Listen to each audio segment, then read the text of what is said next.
ṣe kábàámọ̀, má ṣe jẹ́ ṣiṣẹ́, má ṣe jẹ́ bábá ìfọwọ́ tí wọ́n gbé ìṣẹ̀ṣe ká gbogbo láyé kó má ṣe lè fún wọn túbà kó jẹ́ kó túbà kó túnṣe fún wọn má ṣe tún bá láyé fọwọ́ tí wọ́n tó bá ti ṣe báyìí lè kó bọ́ sí lórí ẹnu àbí òkú máa pẹ̀lú ifo olókùn àṣọ ìdẹ́lẹ̀ ìgbà tó yẹ tí òsùn wọn ṣe wọn máa bá wọn ṣe báyìí o nítorí wọ́n ní ifá kí n kó ẹ̀kún ẹ̀bá kó má ta ti wẹ̀rẹ̀ ẹ̀kọ́ wá gbọ́ báyìí kó gbà báyìí kó bá wa ṣe báyìí wọlé lẹ́rìí ìwọlá tó rí ẹni tí òsùn wọn ṣe ní tó bá ti ń wọnú bí báyìí máa tó rí wọn ṣe àwọn táyé wọn ṣe àwọn tọ́nà wọn ṣe báyìí fún wọn kó lọ fáná lè ti tọ́ báyìí torí pé èèyàn kì í ní fákó lójú èèyàn kì í ní fá báyìí kó kábàámọ̀ ẹ̀wọ́n ní àbámọ̀ ọ̀nà tó wájú ló máa fi sí torí pé ìfá kò parọ́ bẹ́ẹ̀ lọ̀pọ̀lẹ̀ kì í ṣègbè ìfá pupa tó bá ti ń wá sí pàtẹ́kọ̀ máa rí kóòsùn ọ̀dọ̀ tèmi náà pàtẹ́kọ̀ máa rí kóòsùn tí babaláwa ti jókòó sórí ẹni wọ́n ní babaláwo kọ̀ wọn ọ̀pọ̀ ìfá àwọn olówó gbogbo bá ti wá bá wa ṣe ìjẹ́ kó túbà kó túnṣe fún wa báyìí ilẹ̀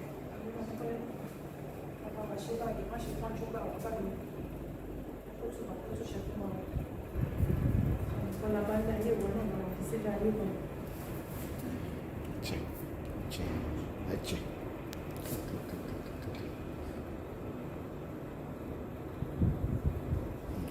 I wouldn't normally spray on it because I'm not sure. Because you said the Ishefa. Are they Ishefa or full Ifa? The full Ifa here. Okay, can I spray you on it? can spray on okay, it. It's okay. You can spray. This is a full Ifa here.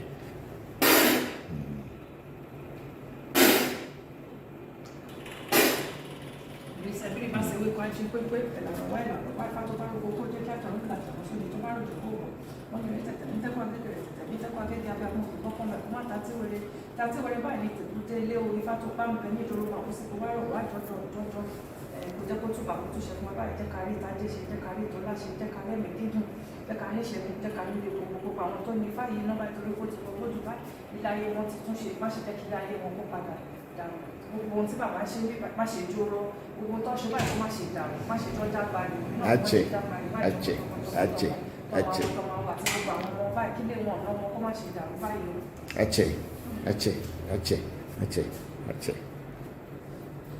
Now I speak small Yoruba, not very much.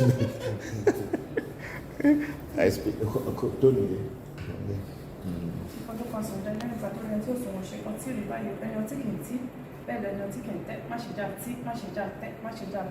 good. Much cool, much do, much now, much as African Magic Temple báyìí gbogbo tó ń tóbi báyìí ifá má ṣe jóró èèyàn kì í lè wọ fá kó lójú ìwọ lọ́gbà àsìnlá ìwọ lọ́ fi ń ṣe oríire gbogbo bàbá wọn ti ń fi ẹṣọ oríire gbogbo jẹ́ kọ́kọ́ túbọ̀ máa fi ẹṣọ oríire káwọn ọmọ máa fi ẹṣọ oríire gbogbo àwọn ọmọ wọn báyìí kí ọpọlọ kó má ṣe jọba báyìí gbogbo tó ń tò nínú tẹ́ǹpì má ṣe jóró gbogbo tẹ́ǹpì náà tó ní fájúwá tẹ́ǹpì má ṣe jóró má ṣe dá fún ọmọ ṣáwó.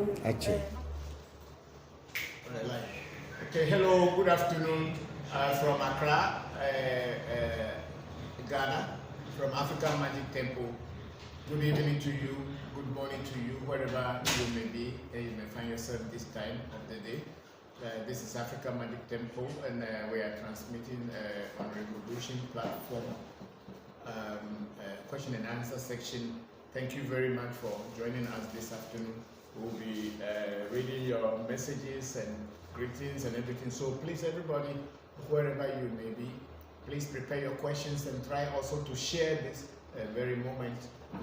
This our live streaming on other platform, on your platforms and other platforms, so that other people can join us and prepare questions and ask me questions, so that I try to answer your questions concerning vodu, Fa, and all about African traditional spirituality. Thank you very much for joining us. I'm now going to pray for a libation, and after that we will continue with today's activities.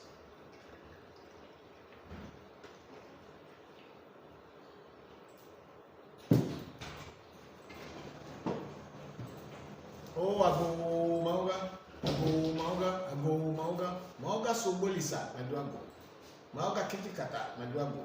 Mauga ese joto amejoto. Ese enanu ame, ese tienu ame. Wamana wevi, dokona wevi.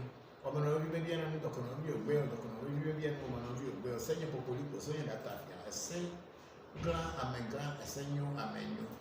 Me yora keke. Ese datafia. Yora keke ombuga ke. Yama Yosha, Hamfora Shopati dog, or semi for a Shopati dog, we have Braxis,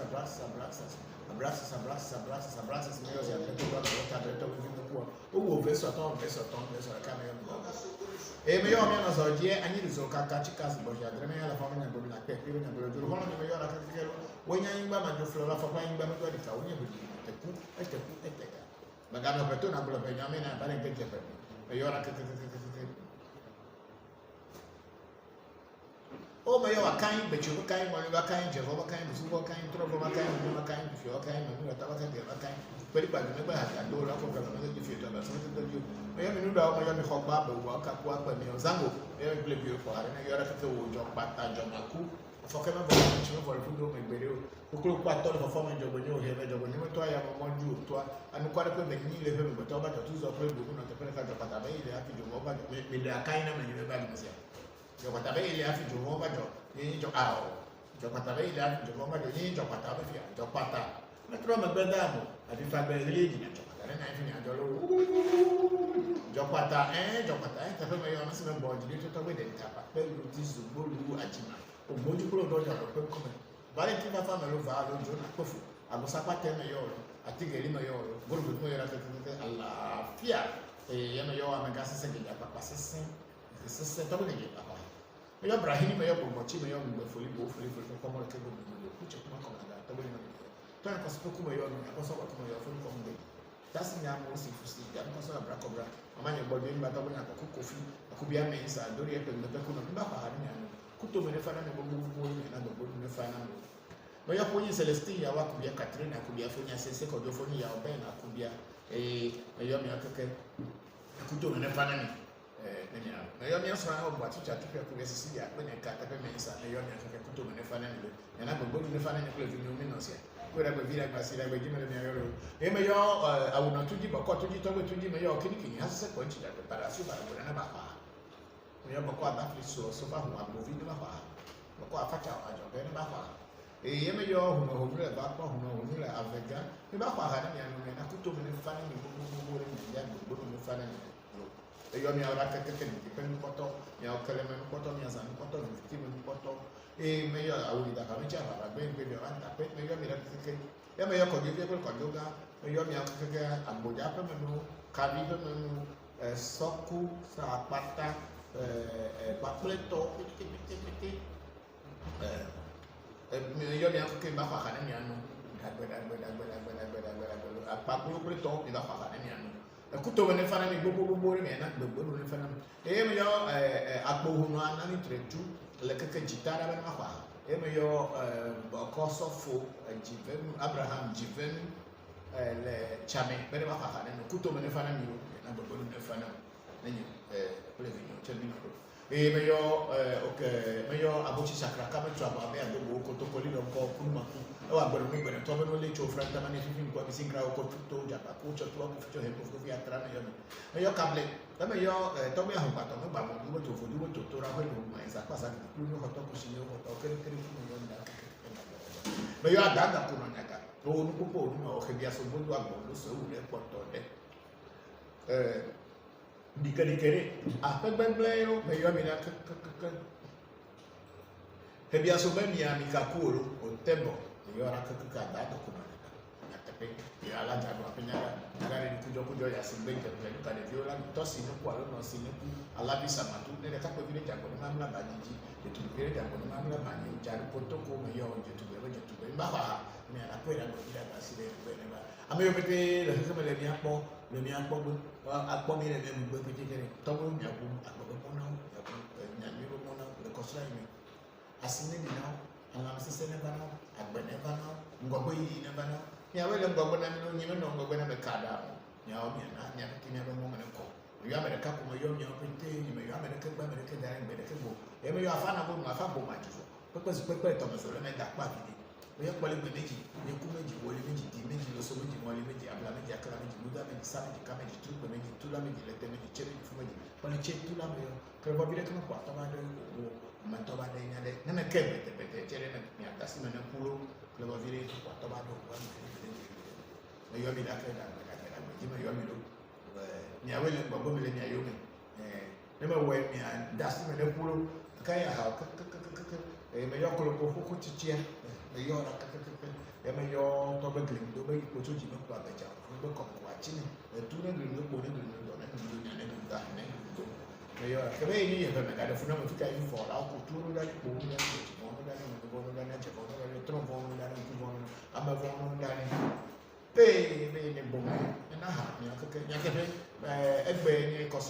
Facebook Live.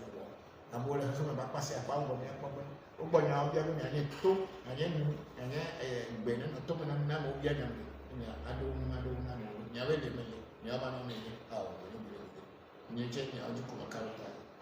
I see a lady, Simedia with Robo, as in the Benyasibe, I see anything happy. I don't know, but I see a really good, and was cemetery, I don't know what I say. That never did the dog of a home, that's in a monoga. No, be a no song. No, the Baba, you know, and I don't know Gigi, and the more who better no more.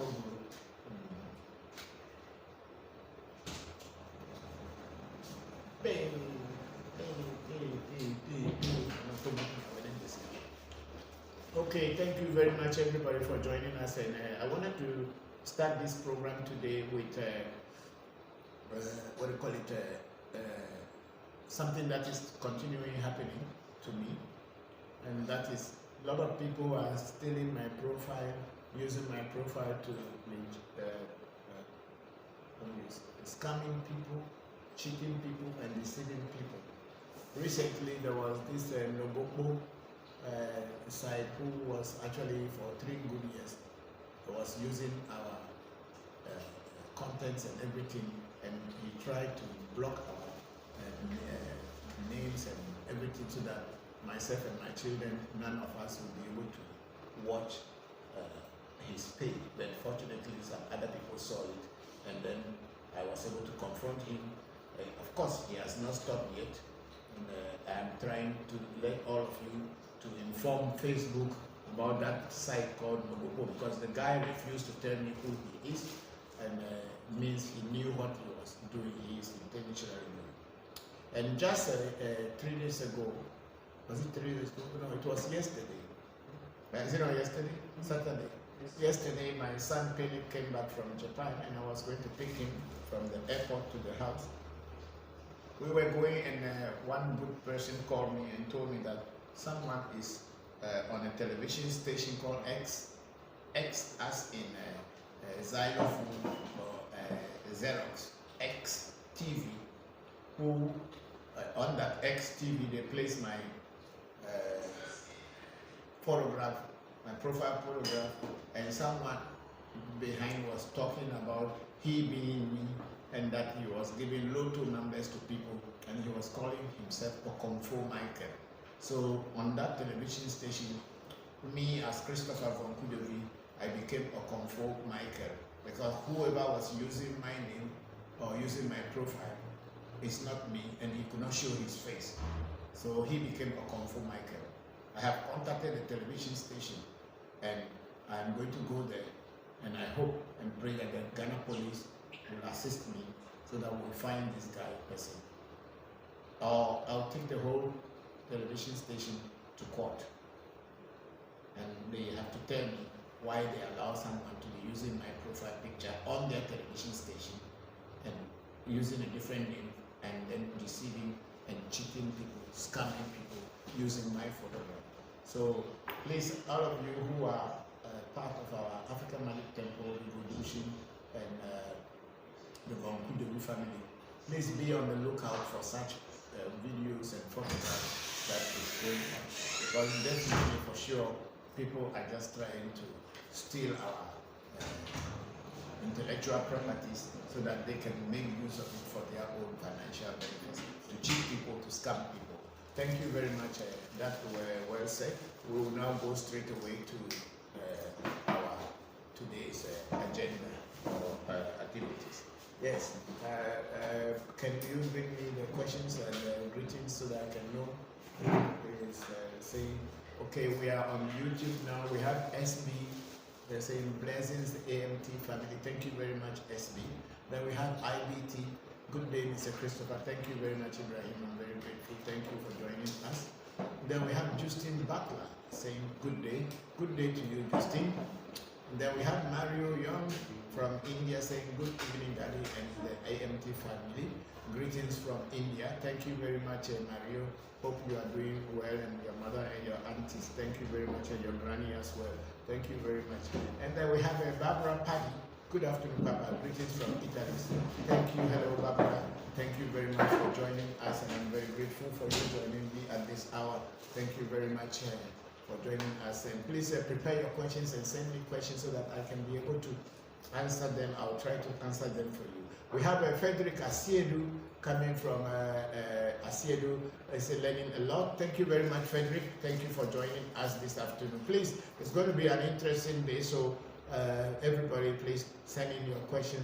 Send in all the things that you are not understanding about voodoo, and I will try as much as possible to answer your questions. Thank you very much. Okay, let's go on to Facebook and take the very. There we have Melissa Rosham Boedi. Hello, Melissa Rosham. How are you? Say hello, Papa. Thank you for teaching us, and thank you very much for being part of my teachings. And I hope everything is okay with you. Wishing you a very quick recovery from your problems. Thank you very much for joining us this afternoon. I'm very grateful for all the things you did and transported the herbal baths for people that are outside, so that they could take their herbal bath as they are already said, and also to the medicines that was given by the Dr. Labi to his patients. Thank you very much for joining us. Thank you. And then we have a big sister, Ifa Dara, Grand Rising Papa and Family Blessings Beyond Measure. Thank you, big sister Ifa Dara, and blessings beyond measure to you. And then we have Nancy Alice Powell, Grand Rising. Thank you very much, Nancy Alice. Thank you for joining us. We are very grateful to you, and blessings to you too. We have Mabel Lanes is saluting us. Thank you very much, Mabel. We are very grateful for you joining us. Then we have Chief Los Adote. Greetings, me. How are you? Thank you very much. It's been a while. I thought you said you were coming to visit me, but I haven't seen you. But anyway, my greetings to the whole family and everybody else. And then we have our top fan and brother, Edem Maube. I salute you, Tommy. Edem, how are you? It's been a while. I thought you said you came to Ghana. I didn't hear from you, or you are staying in China. Wherever you are, please, in regards to your family. And may the ancestors continue blessing you, and may your father's memory keep living forever. Then we have Shamba Musa Mohammed. Greetings, Papa. Shamba, how are you? Are you back from New York? I had a message from your mom yesterday. Yes. Thank you very much and for joining us. I'm very grateful. How are things with you? And then we have Emperor General. Thanks for your teachings. Thanks for your teachings, Tommy. Thank you very much, Emperor General. We are very grateful for you joining us this afternoon at the African Magic Temple. We are transmitting on a Revolution platform question and answer section. Thank you very much. And the creators of Revolution, Senna and Pele. Pele has arrived yesterday from Japan, and he is among us. But as you know, Pele is always behind the scene, and Senna is in the front, and he is the cameraman. He's the one who does all the videos. So he is here with us, and later we are going to bring the video, the camera onto him, so that he can also say hello to you. And we have a Waizo show. Okay, we have Theophilos Adote saying, sure, I will come over before Wednesday. Okay, thank you very much, Theophilos. I'm very, very grateful. Thank you very much for joining us. And please send in questions so that other people can also learn from the questions, and also the things that you have benefited from African Magic Temple with our teachings and everything. So please share on your platform and let other people also know. Then we have Waizo Showboy. Good day, Papa. Greetings. May the gods bring us goodwill and wisdom.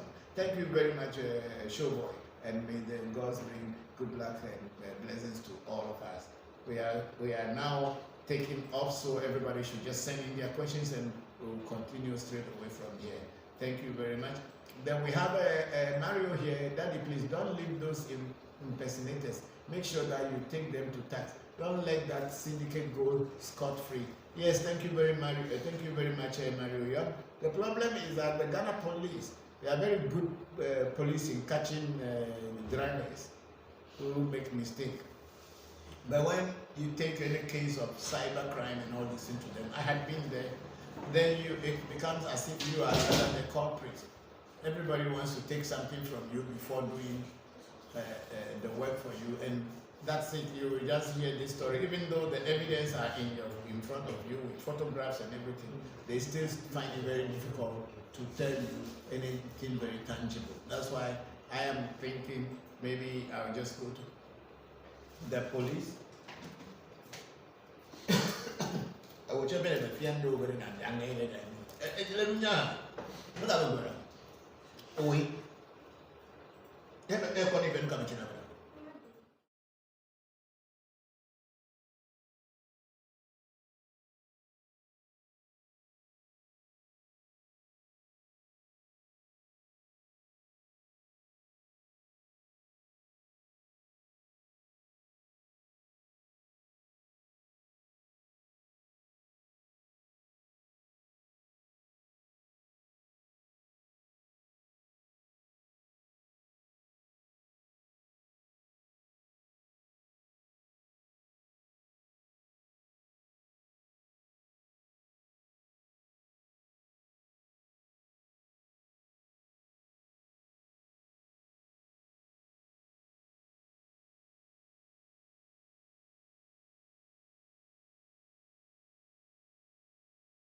wọ́n gbé ìṣẹ̀ṣe ká polongo ká ní kó má ṣe lè fún wọn tó bá jẹ́ kó tùbà kó tó ṣe fún wọn má ṣe tún bá láyé fọwọ́ tí ìgbọ́n tó bá ti ṣe báyìí lè kó bọ́ sí lórí ẹnu àti ìlòkùn wà pẹ̀lú ìfowópamọ́ àṣà ìdẹ́lẹ́rìí ìgbà tó yẹ tí ó sùn wọn ṣe wọn máa bá wọn ṣe báyìí o nítorí wọ́n ní ifá kí èkó ẹ̀kọ́ ọmọ ìbá kó má ta ti wẹ̀rẹ̀ ẹ̀kọ́ wá gbọ́ bá ẹ̀kọ́ bàbá èkó bá wa ṣe báyìí wọn lẹ́lẹ́rìí ìwọ́lá tó rí ẹni tí ò sùn wọn ṣe ní tó bá ti ń wọnú bí bàbá máa tó rí wọn ṣe àwọn táyé wọn ṣe àwọn tọ́nà wọn ṣe báyìí fún wọn kó lọ fáyọ̀ lòdì tán báyìí torí pé èèyàn kì í ní pápá ojú èèyàn kì í ní pápá ìkó kábàámọ̀ ẹ̀wọ́n ní àbámọ̀ wọn náà lè wájú ló máa fi sí torí pé ifá kò parọ́ bẹ́ẹ̀ lọ̀pọ̀lẹ̀ kì í ṣègbè ifá pupa tó bá ti ń wá sí pàtẹ́kọ̀ máa rí wòsàn ọ̀dọ̀ tèmi náà pàtẹ́kọ̀ máa rí wòsàn tí babaláwo ti jókòó sórí ẹni wọ́n ní babaláwo kan wọn kọ̀ọ̀kan ifá àwọn olówó gbogbo bá fi wá bá ṣe ìjẹ́ kó tún bàkó tún ṣe fún wa báyìí ilẹ̀ bàbá wa ṣe báyìí má ṣe tọ́jú gbà wọ́n báyìí kó tún bàkó tún ṣe fún wa ọ̀la bá ń dá ilé ìwọ náà lọ́wọ́ fi sílẹ̀ ayé wọn.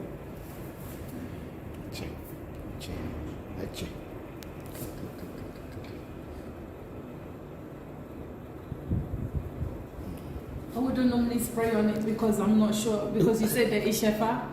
Are they Ishefa or full Ifa? The full Ifa here. Okay, can I spray on it? You can spray on Okay, it. It's okay. You can spray. This is a full Ifa here.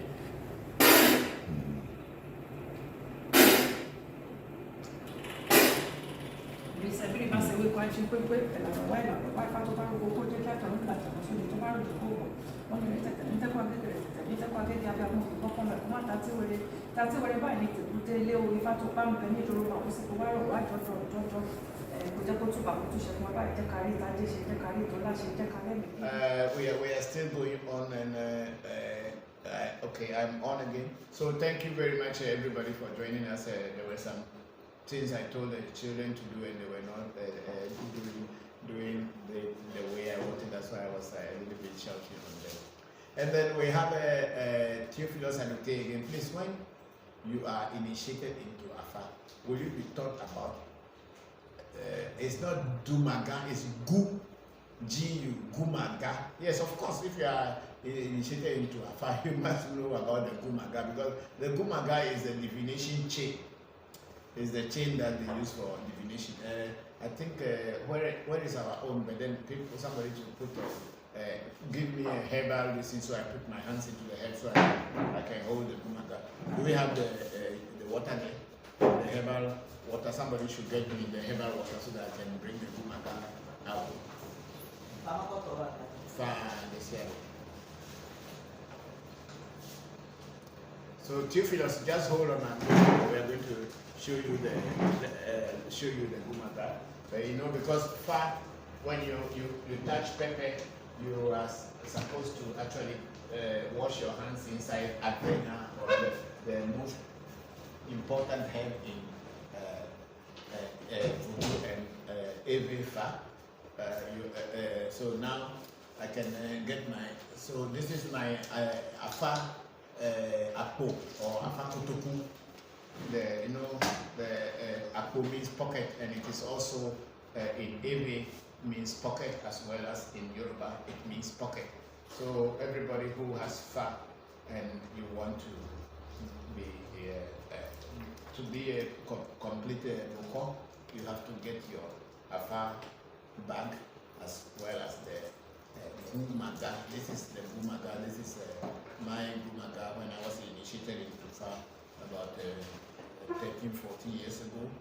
This is my gumaga, and it is in my Afa bag. So when you are initiated, and if you desire to have a gumaga, then you can have gumaga. But the gumaga doesn't just, they don't just make it. There is a way, there are certain herbs that have to be entered into it. You use infinity, and then there are some animals that are killed for it, especially duck, and they feed the gumaga. And then if it's like that, when you throw it, then you will be able to get the reading out of it.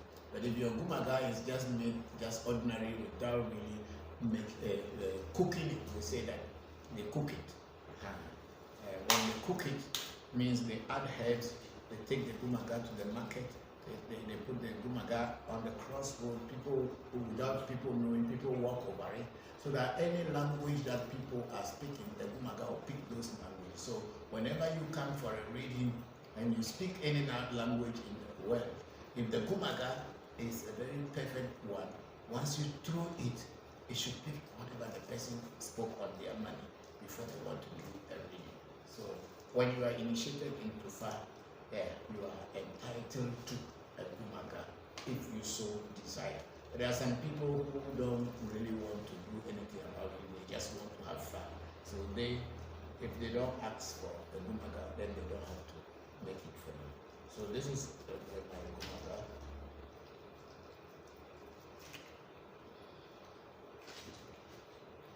Yes, somebody come and take the Afa. Okay, let's leave it for today.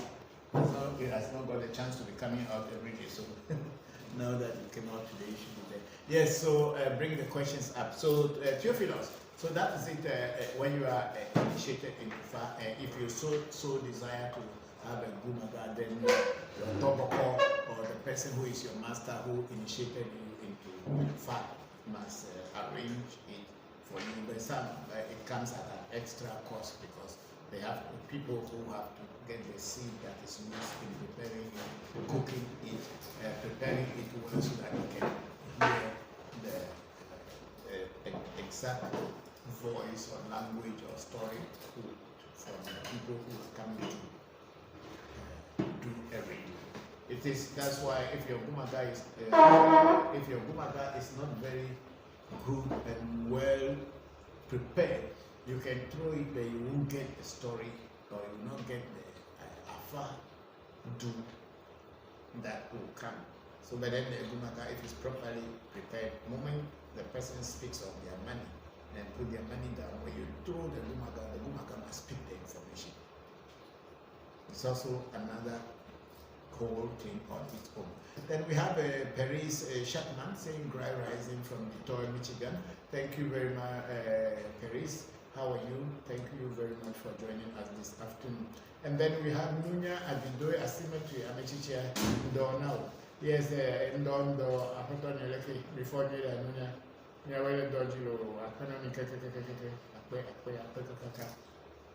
Then we have my big brother, Eko Stone, say lovely chair. Yes, thank you very much. You know, Eko, this chair, the story is a big story. How I got this chair is really an interesting story. That's why I will tell that story maybe later in the program if you remind me again. My chair got broken because my grandson just was playing with my original chair and got broken.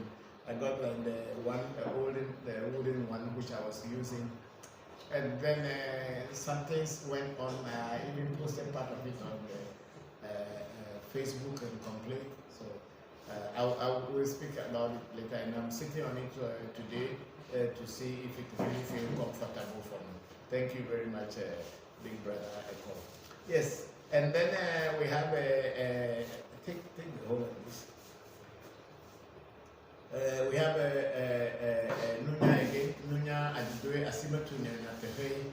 Please, can you help us use AFA and herbs to cure and stop someone from alcoholism? Yes, of course, we have herbal preparations that if somebody is an alcoholic, and we can stop them from drinking alcohol if the person is willing to drink the preparation that we make for him. But for sure, we stop people from being alcoholic. We will first ask FAC, and then when FAC gives us the guidance, we will now use the herbs that are necessary to stop the person from alcoholism. And then again, someone is replying to Nunya. I think, yes, okay, too, for herself. Yeah, yes, of course, strong alcohol addiction. I mean, yes, of course. There is a story I can tell you which is from this temple. There was many years ago, there was this gentleman who was working in Ghana High Commission in the UK. And he was dismissed from the Ghana High Commission and sent home because he was very strong into alcohol, or he was an alcoholic. And the embassy didn't want to keep such a person in the embassy, so the Ghana High Commission decided to send him back home. And the mother-in-law happened to be a part of this shrine, so the mother-in-law asked us to prepare some medicine for her. We prepared it, and then he went and gave it to him. The mother-in-law sells alcohol. Ironically, the mother-in-law sells alcohol, so he comes to the mother-in-law's stall or kiosk every morning to take something. So the mother-in-law will fetch the medicine one for him, because according to her, if she should tell him that this is for him, he won't take it. So they heat it within the other alcohol, and then when he comes to take, then they will just give him, it says bitters, then he will take it. Because you know, when you are an alcoholic, once you are drunk, even if they give you water and say it's alcohol, you drink it, you believe that it's an alcohol. You will just be drinking it without even knowing, because you are no more going to booze anymore. You're not going to get any drunk anymore, so you will not even know the difference between water and real alcohol. So if they even fetch water for you, you just be drinking, thinking that you have taken one shot again.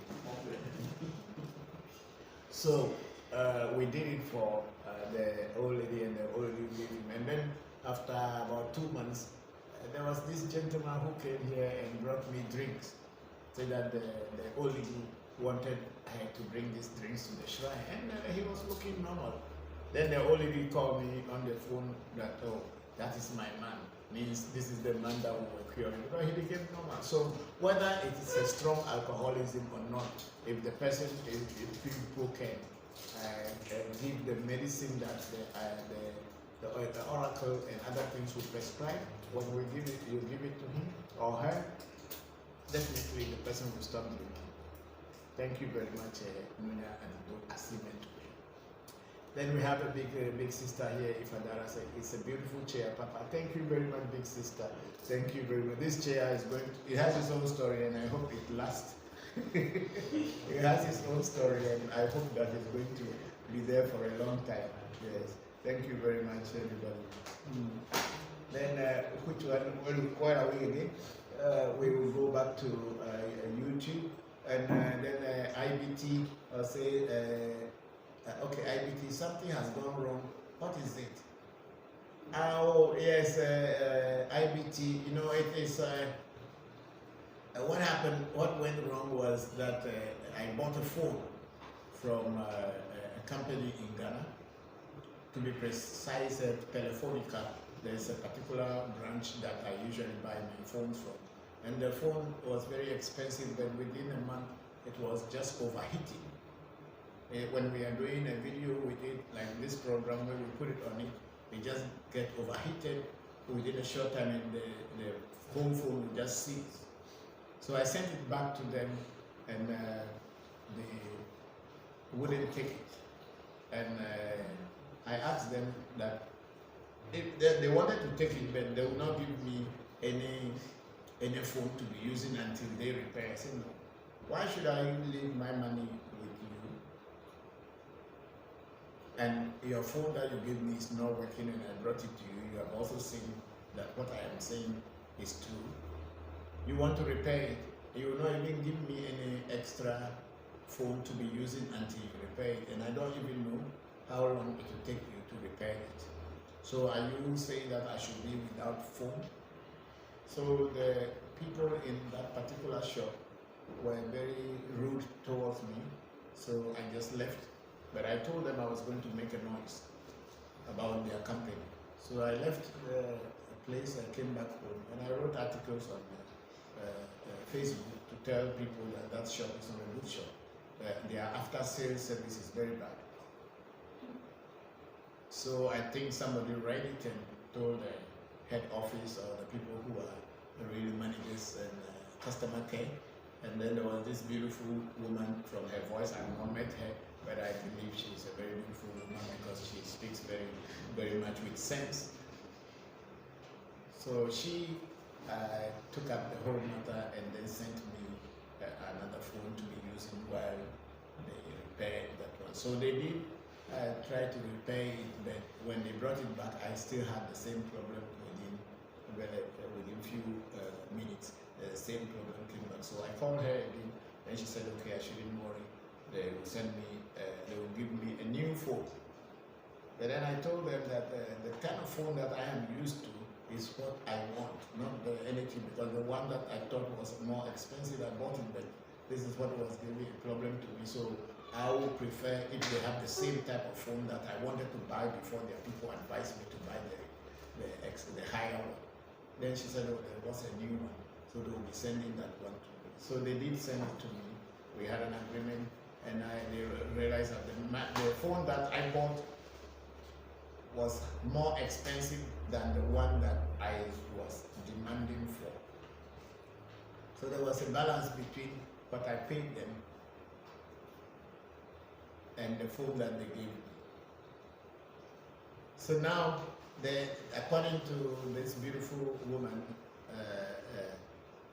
she said that, her name is Abigail, she said that it is the policy of their company not to refund you with physical money, but they will give you a certificate coupon, which you can use to buy anything from their shop, but they will not give you physical money back. So I was wondering, what am I going to buy from them? Because honestly, I don't want to buy a phone from the same shop. Not the company, but from the same shop. I don't feel like buying a phone. But then the policy of the company is that it is only that shop that will have to return my money or give me something instead. So I saw this chair and I demanded that I would get this chair in return. And then they said, okay, I can take this one in return and, for my money. And then that's how it came, and I am sitting inside today. So that's it. It's not that they gave it to me free. It was my money who bought it, but then it is worth it. So IBT, that was what went wrong. Okay, then IBT again says, should we be celebrating or commemorate our ancestors every year as the West does on their memorial holiday? Yes, you should. We, as in African traditional spirituality, just as you celebrate Christmas holidays, and you celebrate New Year holidays, and you celebrate Ramadan and Saeed, what is other Muslim festivals? Eid al-Fitr and all this kind of Salah. So it is also important that we celebrate our ancestors every year. Each and every one, we have our own ancestors. It's not a group thing. Spirituality is not a group thing. It's an individual affair.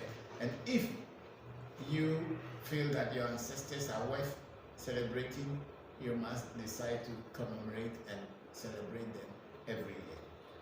But then, if you are celebrating them and there's no benefit coming out of it for you, my brother, stop. Whatever you are doing and you don't find any benefit, don't continue. That means there is nothing going to come out of it. If you feed your ancestors and then things change in your life and your life becomes a better life, and opportunities open for you and the things that you are looking for start happening to you, then of course, you should celebrate them every year. Thank you very much, IBT. Then we have Faustina Fiawu. Good afternoon, Papa. Thanks for teaching us once again. Thank you very much.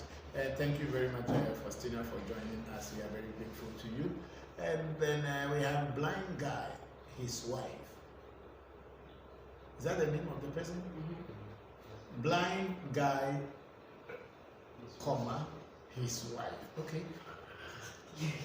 It's a good name. Comma, their life. Their life, I appreciate your teachings. Thank you. Yes, the chair is a good one. Oh, everybody is really like it. Then I should like it more. Thank you very much, Blind Guy and his wife. We are very grateful for you joining us this afternoon. Everybody, thank you very much. Yes, let's go to Facebook and see if we have something there. Please bring your questions, bring questions. Then we have Nunya Adidoye Asime Tunnel. Wow, thank you very much. Thank you very much, Nunya. We are very great. You see, I don't know whether people, Abes will understand this name, but some Abes will not understand the name Nunya Adidoye Asime Tunnel. It means knowledge is like a baobab tree. Your hands can never grasp it. You can never embrace it fully because wisdom and knowledge is beyond our living mind. So knowledge is everywhere and you cannot gather all. You can only know a part of it. So the baobab tree is a very big tree in Africa and you can only hold up to some part of it. That's why the Aves say that Nunya, which means wisdom, Adido is a baobab tree. Asime Tunnel means your hands can never go around it. So Nunya Adido Asime Tunnel, which is a very good name. Wow, thank you very much. Thank you too, Nunya. And then we have Oluchi Osowoke. Papa, great beautiful day with peace and love. Same to you, my sister. How have you been? Thank you for joining us and enjoy the section. I'm very grateful for you. Thank you. And then we have Emperor General. What does it mean when you keep on seeing old men in your dream trying to teach you about herbs and healing people? Emperor General, I don't know what it means, but then if I'm going to use my common sense, I'll say that some spirits or some old or some ancestors want you to learn about herbs or they are teaching you about herbs. And if you can remember the teaching that they taught you in your dream, when you wake up, try to apply it. Go to look for such herbs and see if you can identify them. And then whatever they taught you in the dream, use the herb and see if it materializes. If it does, that means that you have gotten a secret from the ancestors that is untouched by anybody. So that will be a direct secret. So that's how some of us will learn. When ancestors teach us in dreams, we wake up, we look for the herbs. If we are able to get it or identify it, and if we can still remember the dream vividly, then we will apply it. If it doesn't work, we will approach some other elders to see if they know anything about that herb and we learn from them. Again, we go to Nunya Adido Asime Tunnel, the trusted shrine, no nonsense and straightforward man who has in-depth knowledge about culture, tradition, use of herbs and afa. Thank you very much, Nunya. I'm very grateful. Thank you for that. Then we have a big sister Ifadara, Ache, it balance out. Yes, big sister, yes, it balance out. They said they will not give my money to me, so I have to look for something that I like. And I like the chair. I don't want phone again from their shop. So, but then I will really commend this lady Abigail, who is in the sales department of the company Telefonica. That woman is wonderful. She is really a good sales manager. I would say after sales manager, she's really good, because I was very angry with what the attendants at the shop attendants in the first place did to me, and I vowed that I'm going to make real big noise and let people not go to that shop to buy anything again. Yes, and I know I can do it. Yeah, I am very sure I can do that. Yeah. I even told them that they will close down their shop, they will be surprised. But then this lady Abigail, she was so good. She was able to calm me down, and she just made me understand that those people were young, they didn't know what they were doing. And she sent me, each time she sent me a phone with a dispatch rider, and then there was this communication between me and her for almost 2 weeks. They were just going in and coming back. If I didn't like something, they come and take it and bring a new one until everything was solved. So I really commend that woman, that she should keep that kind of lifestyle, even in her marriage and in her home. She should keep that in society and everywhere she is, and she will go to greater heights. Thank you very much, Abigail. Yes, and then what do you call it? Big sister Andy Fisher. Greetings, Papa and family. Thank you, and showing love to us, and love to you, Andy. How have you been? How are the children? My greetings to all of you. Thank you very much for joining this afternoon. Send in your questions and let me answer, please.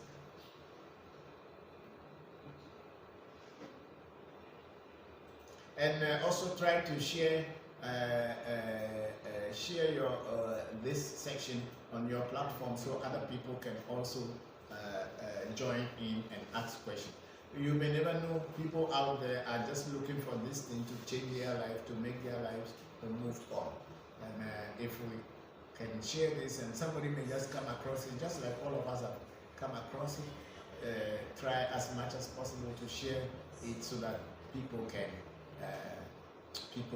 get in touch with us or learn from here. Even if they don't get in touch, at least they can like the page, and then when we are on, they can be notified that we are going to be on, and then they can learn something. Because what we teach here, honestly, is a life. We are teaching life, how to live your life. So please share. And God willing, Senna and Pele are going to be here for a while. So Senna is on his way coming, and then they will be also participating, helping me in many other things. Yeah.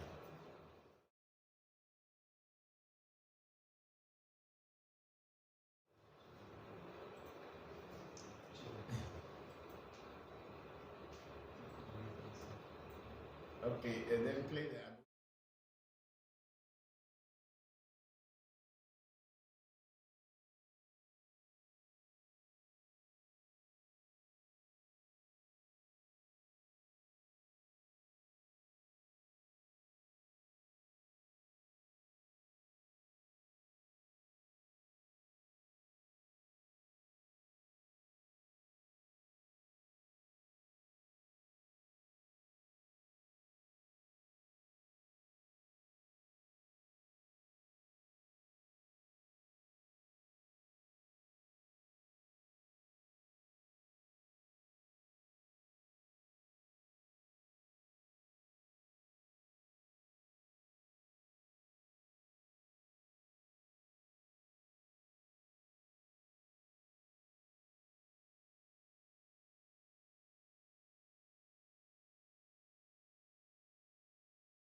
Okay, thank you very much for coming back. We had this short break. We wanted you to send in your questions so that there will be enough questions when I am answering. I don't have to be breaking and then wait for the questions to come. That's why we waited a little bit by playing the videos.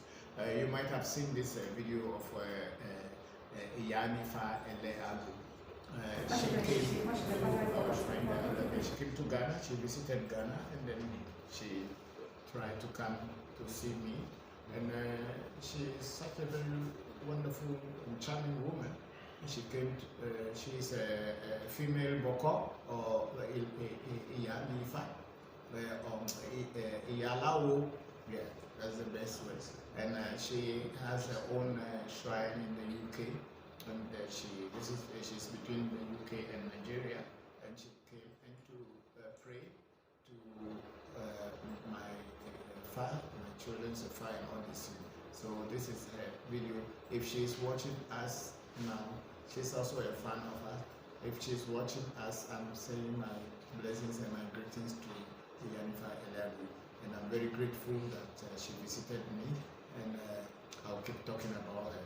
Thank you very much. So please let us all be very interested and be serious when we are doing our tradition. People have really devoted their life to it, and please let us follow in their footsteps so that we can also be great and take care of ourselves and take care of others.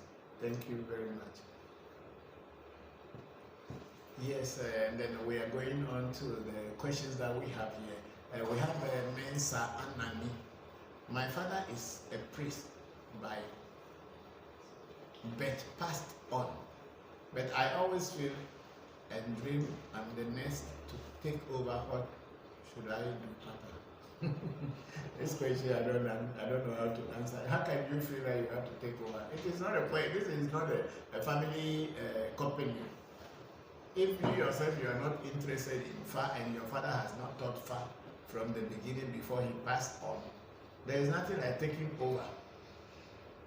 Even if you take over, you can't do anything. So what I think, if you have interest in fact and you want to continue what your father left behind, you must get someone to do a reading for you, and then you must take initiation. If you don't take an initiation into vodu is not like a store where your father is a banker, let's say so, and then the banking company belongs to your father. So when your father dies away, then you take over the company. And it's also not like a president, like President David of Niger. Is it Niger? The one who killed recently. Now he went. The father went to battlefield and to fight his rebels, and he was killed. And then immediately they swore his son in as the president. And Africa has not seen anything wrong with it yet.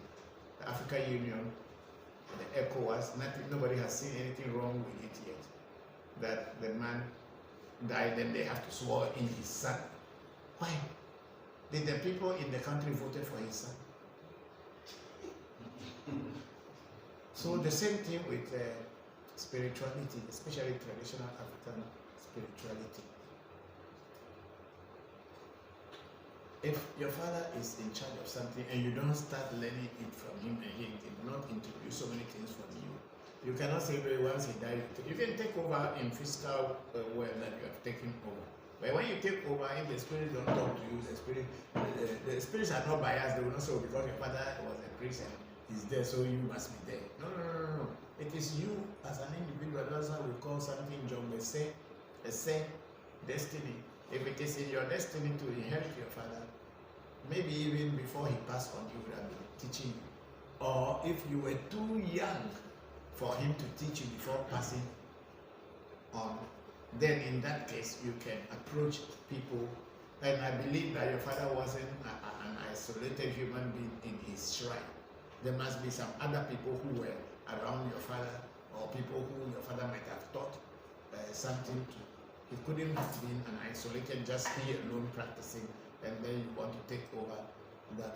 Unless, of course, if he has only his small shrine in his room that he did not open it to the public, and you want to take it over. And even that one, you need to consult someone who knows how to do a reading.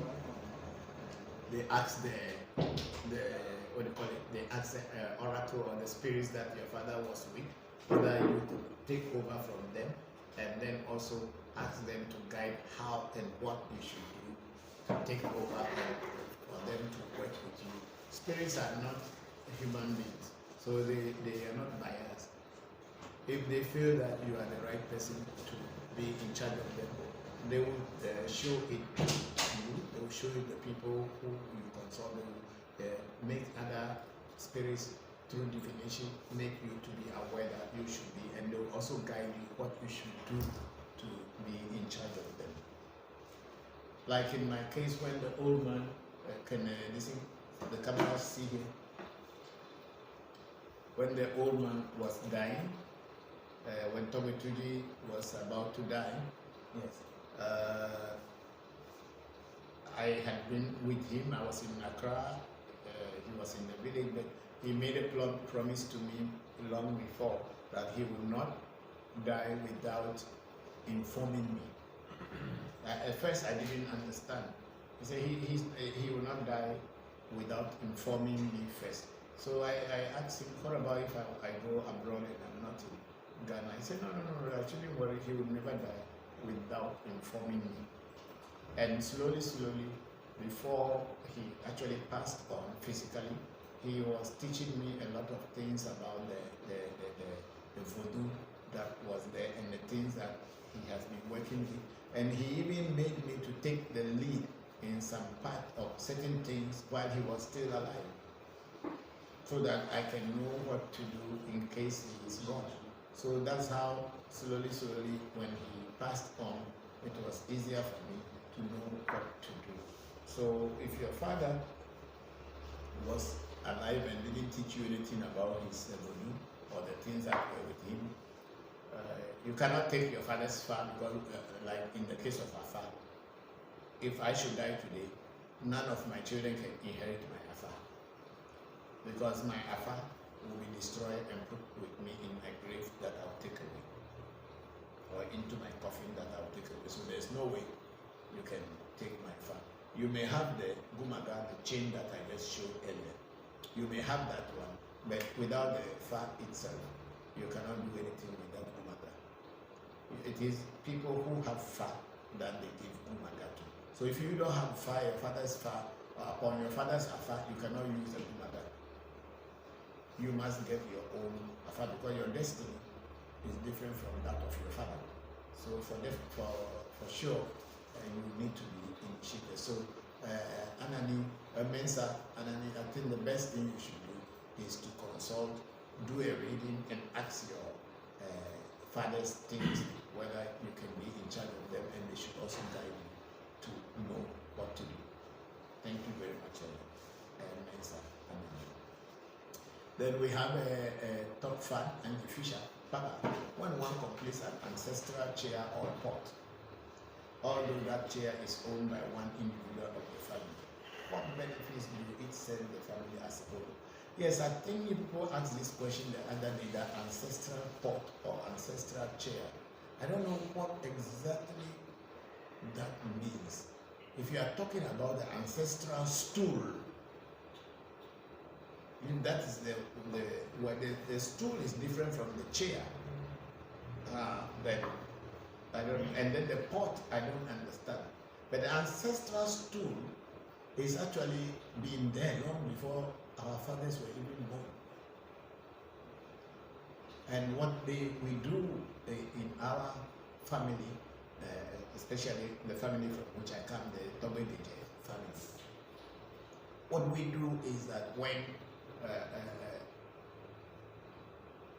a chief is elected or selected, it's not elected but it's selected, or if it is even elected, it is not a democracy.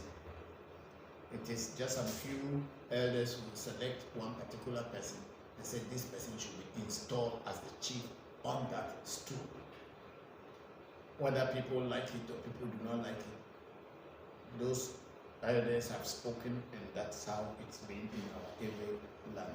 It is not like a contest that you have to vote and people will vote like a politician. No.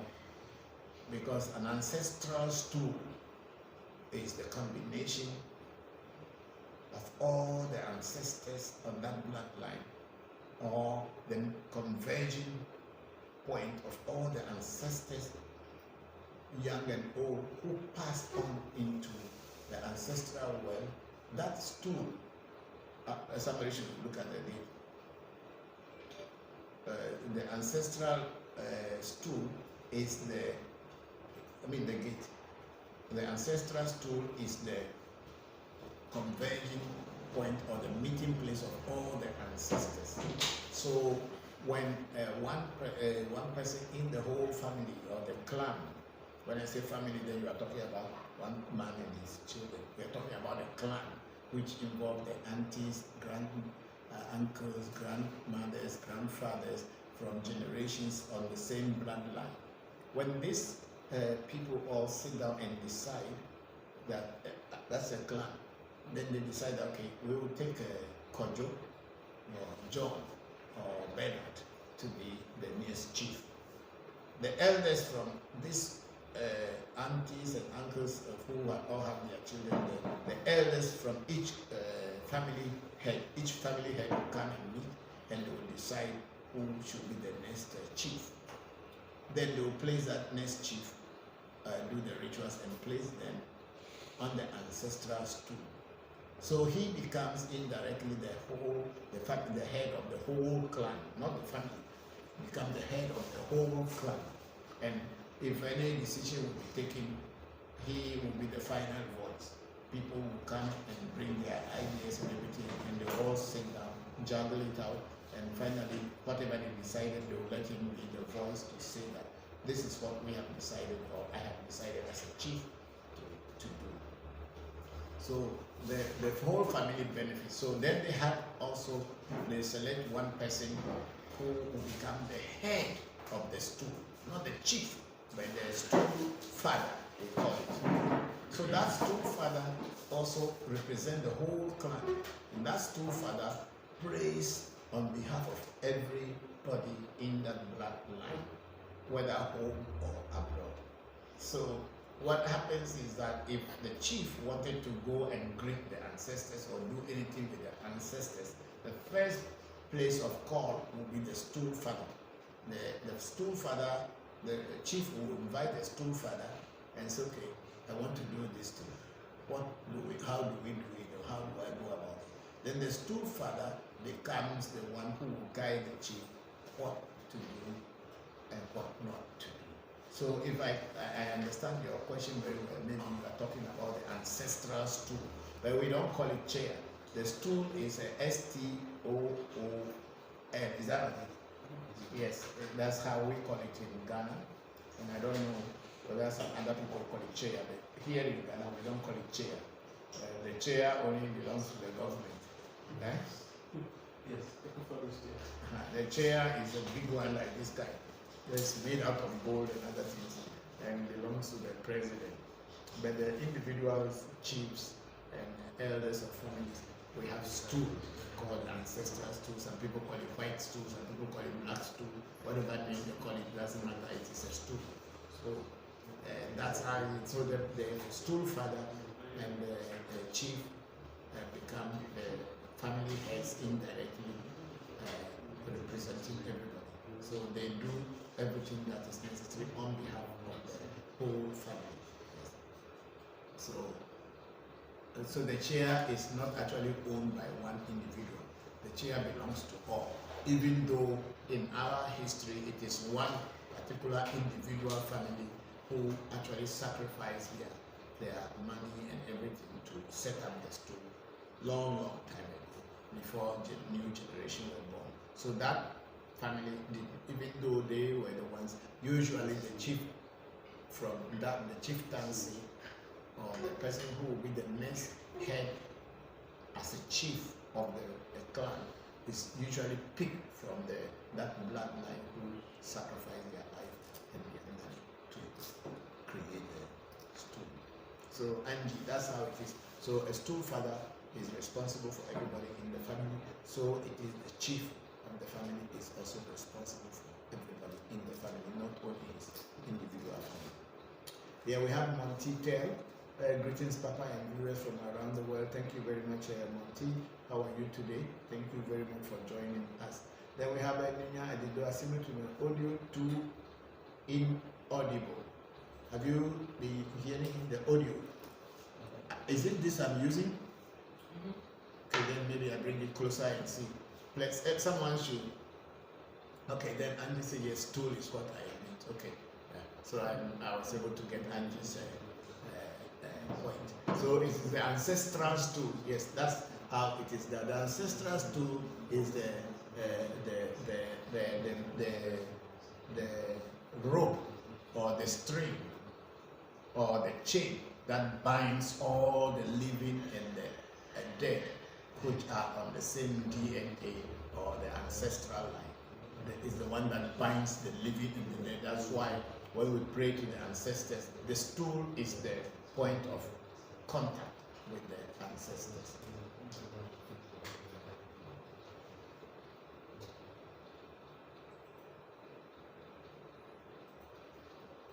Okay, thank you very much, Angie. So yes, stool is what I meant. Yes, thank you very much, Angie. And Nunya, is the audio now okay? If the audio is okay, please let us know so that we can feel comfortable. If it is not, let us know so that we can adjust it. We have the technical crew here. They are working very tirelessly to bring this section to you. So we have so Angie, I don't know how I answered the question to you and stood, or is it clear to you? If it's not, please send me a follow-up question so that I can follow up on that. As I was saying, the last thing I was saying is that the ancestral stool is the meeting point of the ancestors, between the ancestors and the living, and it is the chain that binds the living and the dead on the same bloodline or on the same DNA together as one. So the first point of call for ancestral prayer is the stool, and even the feeding is also the stool. That's why when we are going to feed ancestors on somebody's behalf, we invoke the words and the incantation. We invoke the stool, the spirit of the stool, our ancestors, we call them all, and then we will now tell our ancestors that they should link with your ancestors by the name that you have given to us. They should link with them in the spirit world so that to inform them that you are feeding them. Yes, let's go on.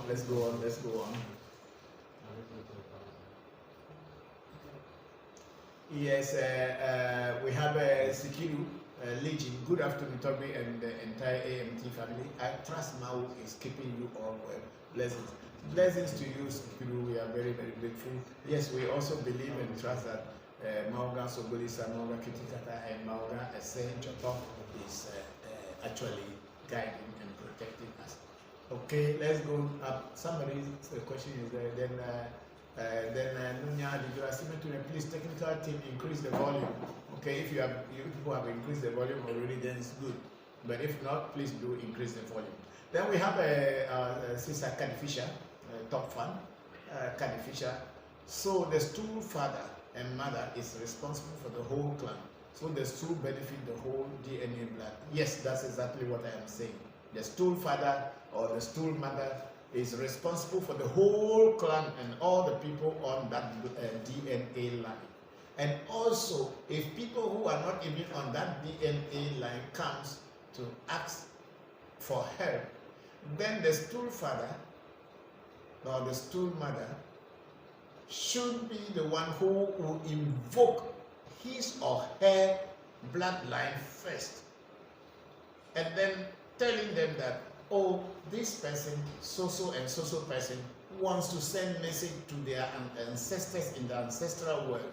And since he or she is not having or does not know anything about which stool or bloodline that they belong to in our side, we are calling upon you so that you take these names into the ancestral world and tell them that their son, their daughter is trying to call upon them to help. And these are the things that that person has brought food, drinks, and all this. So tell our message. We are giving his or her message through you, our ancestors that we know, to send this into the spiritual world, so that the persons who is doing their ancestral feeding, ancestors will also know. So this is what it is, Kadi.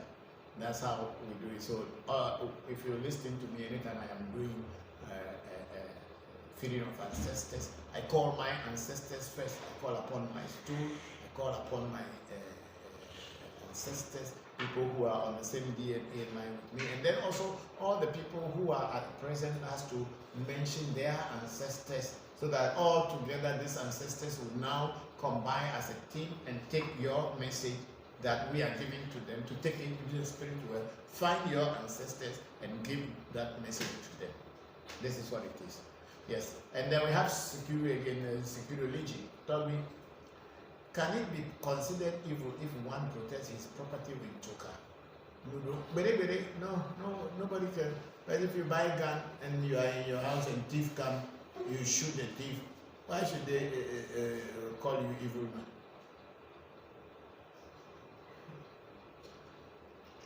There's a saying in Evi, and even it's a song we sing, if you get a club, snake will not bite you.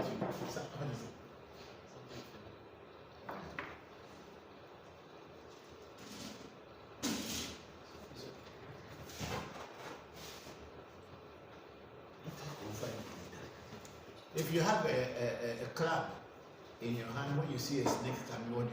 You use a club or the stick to beat the snake. And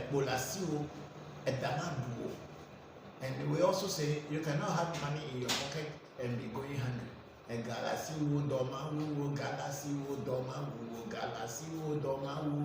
If you have money in your pocket, you cannot go hungry. It's only a man or a woman who doesn't have money in their pocket that goes hungry. But if you still have money in your pocket and you are going hungry, then you are stupid. If you have a cane or a club or a stick in your hand and you allow snake to come and bite you, then you are stupid. So joker, a noodle, or something that you can put to protect your things, you shouldn't have that thing. And then what do you call it? And thieves or people who you did not authorize to come and take your thing. Now that I said that with joker noodle that has a viper as a protection, where the viper bites and kills the thief. Yes, it's not called evil. It can never be called evil. Then what is the use of people having security men at their gate? If you have a security man in your house and thief comes inside the house and the security man allows the thief to steal your thing, then that person is not called security man, they will call him accomplished.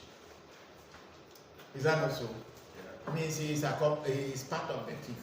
So, and if the security man is able to beat the thief for you and catch the thief for you, why? You praise him. So no one, and there's no law anywhere who says that thief come into your house to come and steal you and die. You kill him or her, and then you are evil man. I don't think God even will never say that if there is a God. I don't think so, because these things are made to protect you when you are not there. Because there are people who are also born by their destiny to be thief. So they are also there. So you should also be aware that there are thieves who are naturally born thieves. So for that reason, we also have a police, policemen, mean that they don't wear, you don't see them, but there are policemen there. This is the joker.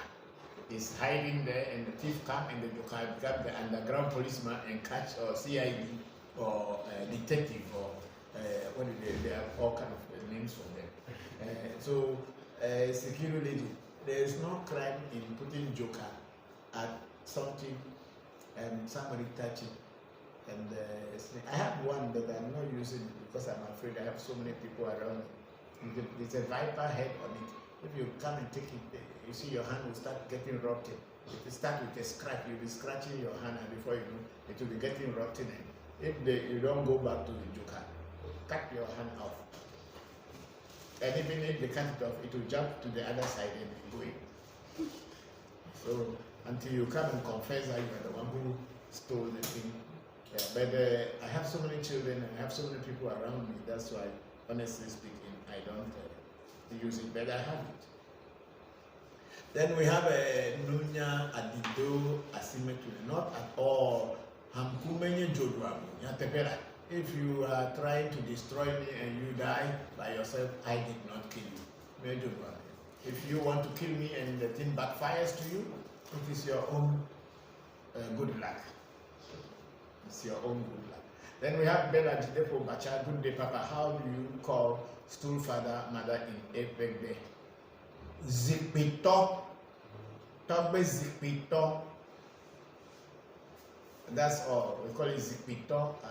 In most places, we don't have stool mothers, but the custodian of the stool is usually called Zikpito. And even if it is a woman, and maybe as it may be in some clans, if it's a woman, they will still call that place owner of the custodian of the stool, which will be Zikpito. Even if it is a woman, they will call Zikpito.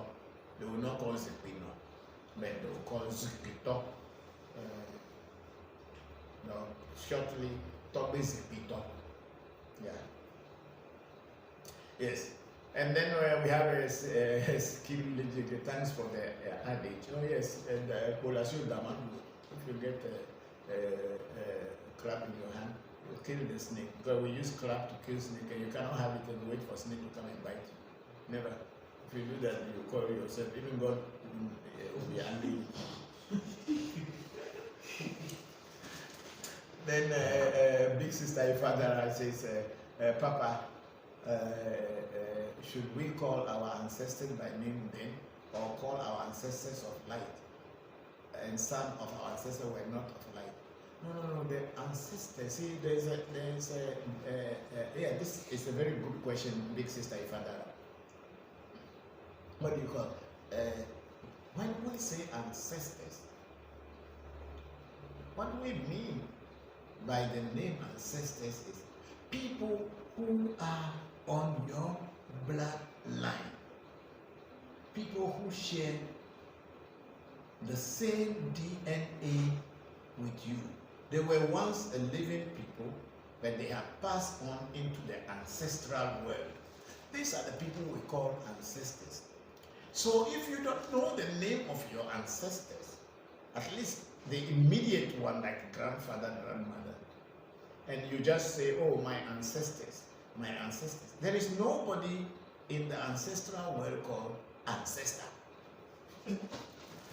I want everybody, especially people in the diaspora who are running down to Ghana and going to our castle where which was the door of no return, and so I'm going to visit my ancestors. You don't even know the name of your ancestor. Who are you going to visit?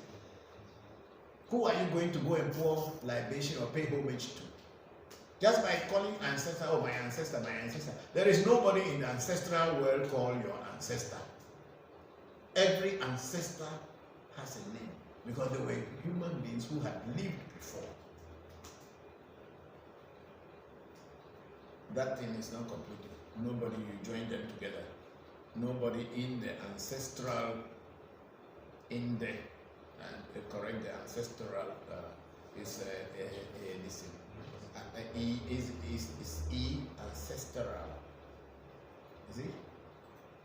Check the correct spelling. Yeah, ancestral world called by the name, called by the name an ancestor. Called by the name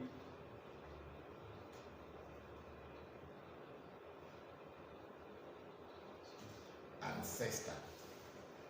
Every ancestor on your ancestral line,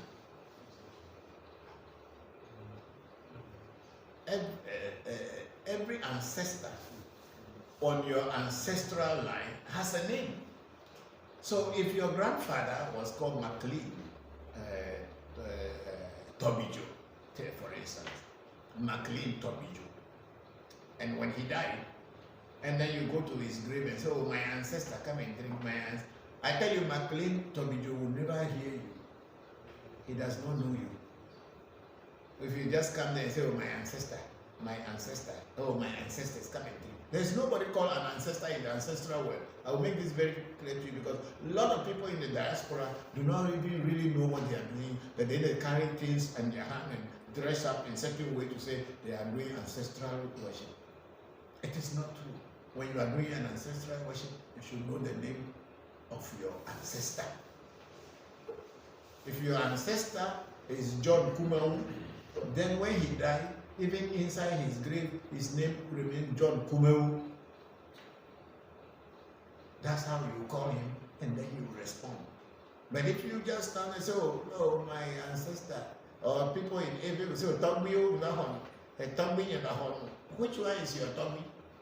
Call his name and let him recognize you, because that's why I always get angry when people are calling Abraham their grandfather. Look at your face like this is our monkey face in mirror, and then look at your face that Abraham has been, they have shown it to us. You think that Abraham is your grandfather, and then you die and go and sleep in his bosom. How? Which bloodline did you share with Abraham? Or whoever? My grandfathers are from England. That's what I came to know. And I follow that tradition.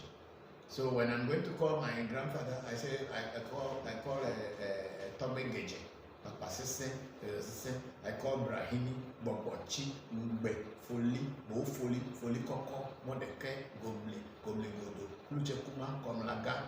Then I go on with their names. And then I call on my father, Kosi Opoku Akubia, my mother, Akoso Amboku. Then I go on that line. I'm calling them because I know them and they know me, and then I'm calling on them because I am their continuity. I am their generation. So I call them by their names, and then I give them drink and say, it is me, your grandchild, your son, your this. I'm the one giving you drink. So please come and drink. I cannot just call them my ancestors. My ancestors. Who are they? There's nobody in the ancestral world called ancestor. Part of the question. Yes. So if you want to, I know everyone has. Let them bring the camera on to you, then you ask the question so that we can, everybody can. Yeah, so called, this is Pele.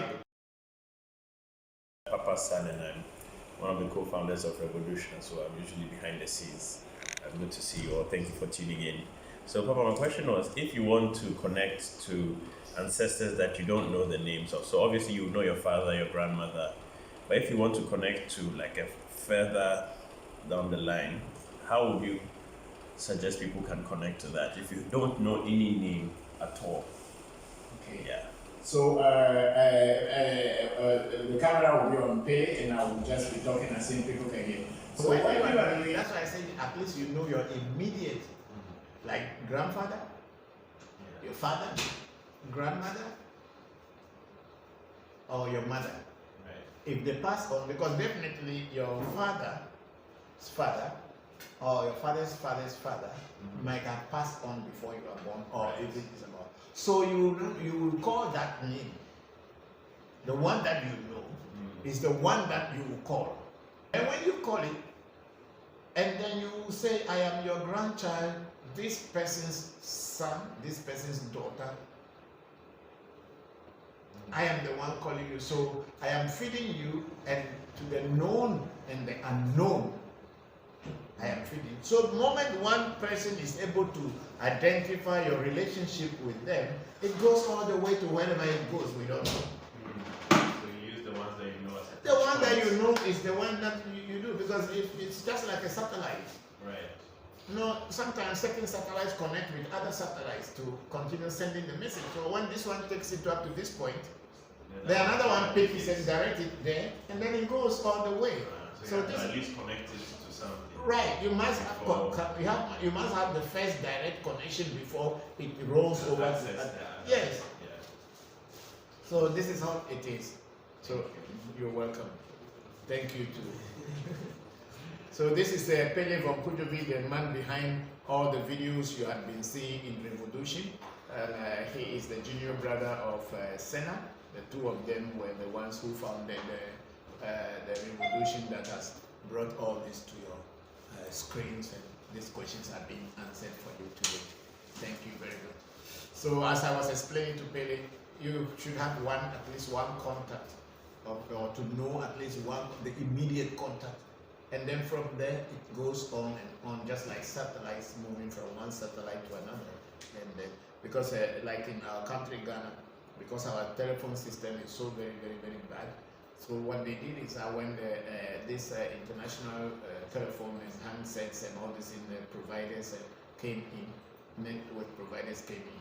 Sometimes you have the phone with you and somebody will be calling you, but they say you are out of coverage area. And what the network providers did is they came to put the telephone mast. They build different masts in different areas. So when you are calling, then one mast will take it and pick it, and before you know, wherever you are, you can now pick your phone. You can get your answers. So that is how it is in the ancestral worship. When you are able to connect with one, then that one takes it to the next one, and they all know that, oh, this is our grandchild or great-great-great-grandchild is calling upon us. So what about if it's an orphan who doesn't know any ancestral name? So an orphan who doesn't know any ancestral name, the person that is closer to them, who probably adopted them or whatever, they may use that name and use as a connection, because at least that person physically, when they were alive, they know this particular child. And they probably accepted that child as their child, even though they may not have a blood relationship. But once that person has accepted and taken care of that particular person as a child, automatically that child is recognized by that dead person. So that dead person and their line becomes that person. And definitely somewhere along the way, the real bloodline will connect. Right. And I guess you also have to do the work to try and actually find the name. If you can. Some people cannot find, but then the people they know as their father, they just have to use that one. And it is nothing in it, because even we are invoking our friends who died in the ancestral world, who passed on, our friends, our acquaintances. We pour libation for them too by calling them, oh, I am Voncujovi, I'm calling you like my teachers. Right. My teachers are not on my direct bloodline, but because I have had an association with them on this physical plane, so I call upon them and pour libation to them, and since they are in the ancestral world, they should be able to connect with my ancestors somehow. Is that okay? Is that clear? Okay, thank you. Okay, Said, so come here now. Yeah. Okay, so let's go on to the questions, and if someone is not very clear with my answers, please, you can still call me or send other messages. Today I'm like a Turkish man. Yes, let's go on with the questions.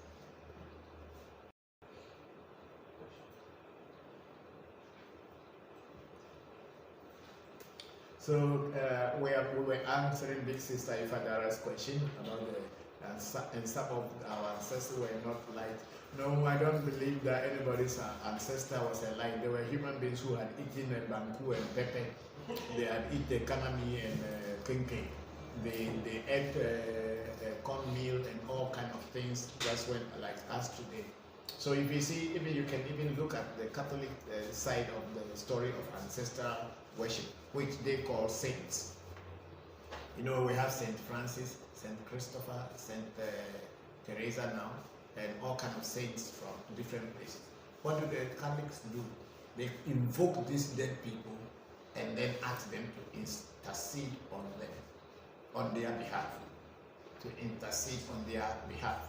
So that is the same thing. So if we Africans were to be giving respect to our ancestors, we would have been calling them saints. That's why we don't call them saints, we just call them ancestors. It all is doing the same thing. You are calling upon them to intercede on your behalf. So even like in the case of the saints, even though you are not directly blood directly connected DNA-wise, but because you belong to the cult of the Christian group or the Catholicism, on that basis, they recognize you as a Catholic and they can intercede on your behalf. So if you belong to a spiritual association or a spiritual group or a spiritual shrine or temple, even on that temple, the ancestors on that temple who were the beginning of that temple, you can call upon them and let them know that you are one of their children through this relationship. And surely they will listen to you. So Candy Fisher is saying that thank you, Papa, can setting up a stool helping this diaspora break generational curses and improve the success of the clan.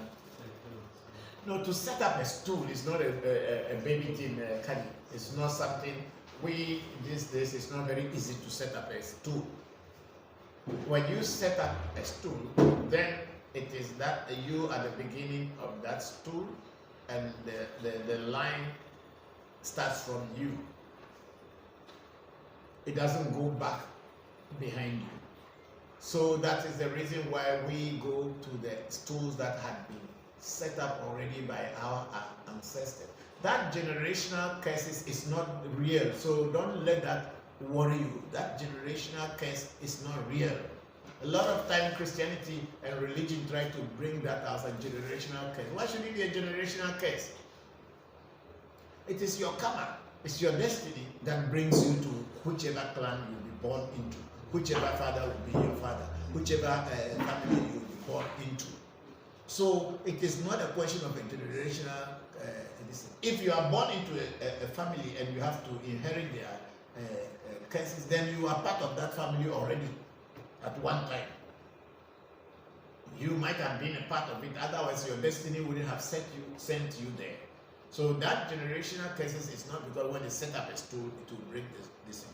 When you do your destiny and you are able to know how to live your life in life, you are okay. That generational curse, why should it be a generational curse? It is your own destiny. Whatever you have planted today, if you don't reap it all, when you come back here, you reap it. So it is not a generation. Nature doesn't forgive. It's only the Bible and Christianity who talk about forgiveness, but when you look at it in reality, it does not really exist. Because the Christians don't forgive. And one of the group that are the most religious people are one of the most wicked people I have seen. But they are the ones who speak much about forgiveness. They don't forgive. They don't forgive. I'm not joking. Religious people, they don't forgive. It is only something that comes out of their mouth very often, but they don't. So when you are confronted with challenges in this world, look for your destiny. Find out what you can do and get out of that. There is nothing called generational curse. What did my generation do before? What about the Germans who have killed so many people and their country is still improving and Germans are living good life? So they don't have generation curses. Only Africans or black people have generation curses. We who rather have been enslaved, thrown into the sea, killed, molested, raped and all this thing, we should have a generational curse. Why the white man who had killed our people, who had tortured them, they don't have a generational curse and their lives are still improving? Forget about that generational curse and look for your destiny and go move forward. So it's all just something to stop you from thinking. Who killed people more than white man? Right? And if you say your grandfather had killed one human being before, and maybe only one human being, white man can throw bomb and thousands of people will die in a day, in an hour, in a single moment. Religious people, jihad, they go and throw bomb and so many people die. And what generational curse are they is happening on them? Arabs have killed people more than anybody, but see how the Arabs are living in good life. So why should it be only black man who has generational curses? Kali, forget about that nonsense and think well, because that thing doesn't exist. The people who kill more, they are more progressive than anybody else. So why the generational curse didn't follow them? No, they give us all these things just to make us feel low, feel like we are nobodies. White man is killing every day. Even as I'm talking now, some part of the world is being bombed by some white people or instigation by some white man or some group of white people to kill some people so that they can take the wealth or the oil or whatever of those people. And the weapons of mass destruction is all created mostly by white people. So why they are not having generational curse, and we who have not done any, if we kill anything at all, maybe chicken or goat, and then we will have generational curse. Don't let the pastors and religious people continue deceiving you black people and say generational curses. There's nothing like generational curse. Let's answer the questions. Yeah, thank you very much, Kenneth Fisher. I'm very grateful for the question. And then King Ayewubo Awuku Bojo. Greetings, Papa. Hello, Doc. How are you? My question is, since we are all linked to our ancestors, is it possible to inherit an ancestral curse? No. Why should you inherit that? Whatever that person has done, it will come back to you. If you are an ancestor coming back and reaping your crop, that's a different thing. Why should you inherit somebody's curse? Why should you? You are not the one who did the bad thing. Then you will go and inherit it. No. You will not inherit anything. Have you heard a chicken has given birth to duck before? Chicken giving birth to duck or giving birth to pigeon. Why? It is not there. If you yourself, you live in this life and you created something and your karma, your destiny moved you to come back and be suffering for it, it is not called a generational ancestral curse. It is your own doing. That's why it is advisable that when you are here this time, try to do good things so that in case you have an opportunity to come here again, you come and enjoy or live a better life. Don't listen to that story of ancestral care. Why should your ancestors? That's why I was asking. The Germans killed 6 million Jews. The Belgians, they killed 10 million African Congolese from Central Africa. And everybody has killed millions, not even 10 or 20 people. When your grandfather was alive, even if they say he was a killer, how many people has he killed? How many? And if you want to use mathematics to calculate how many people your grandfather alone might have killed, how many people live in your village? Like in our typical urban village, how many people live there? If you count maybe more than, if you count maybe 200, 300 people, and then in a bigger village, maybe you say about 1,000 or 2,000 people, or 3,000 people, or maximum 10,000 people in a village or in a town. How many can your grandfather kill? How many has he killed? If he killed up to 3, the whole village will know that he killed 3 people, and he will not live to kill the 4th person. Is it not true? He will not live to kill the 4th person. And then they say your ancestors have got cursed. Why people are killing millions and their ancestors are not having any ancestral curse? They are still progressive and very happy and living good life. Hey, doctor, please don't let these things discourage you that you are not having any inheritance of any ancestral curse at all. If we should have ancestral curses, then the white man who has killed millions of our people should get the first ancestral curse. How many people were dropped into the seas when they were transporting our ancestors to the Americas? And how many of those people who are inheriting ancestral curse? Do you know that those people who did all those slavery, they have diverted their money into Barclays banks and all these kind of big banks, and their generations are still enjoying? Where is the ancestral curse on them? Where is that ancestral curse on them? When they are still ruling the world today in another form? Where is the ancestral curse? So why your grandfather, how many people did he kill before you get ancestral curse on him? Even if he has killed anybody at all.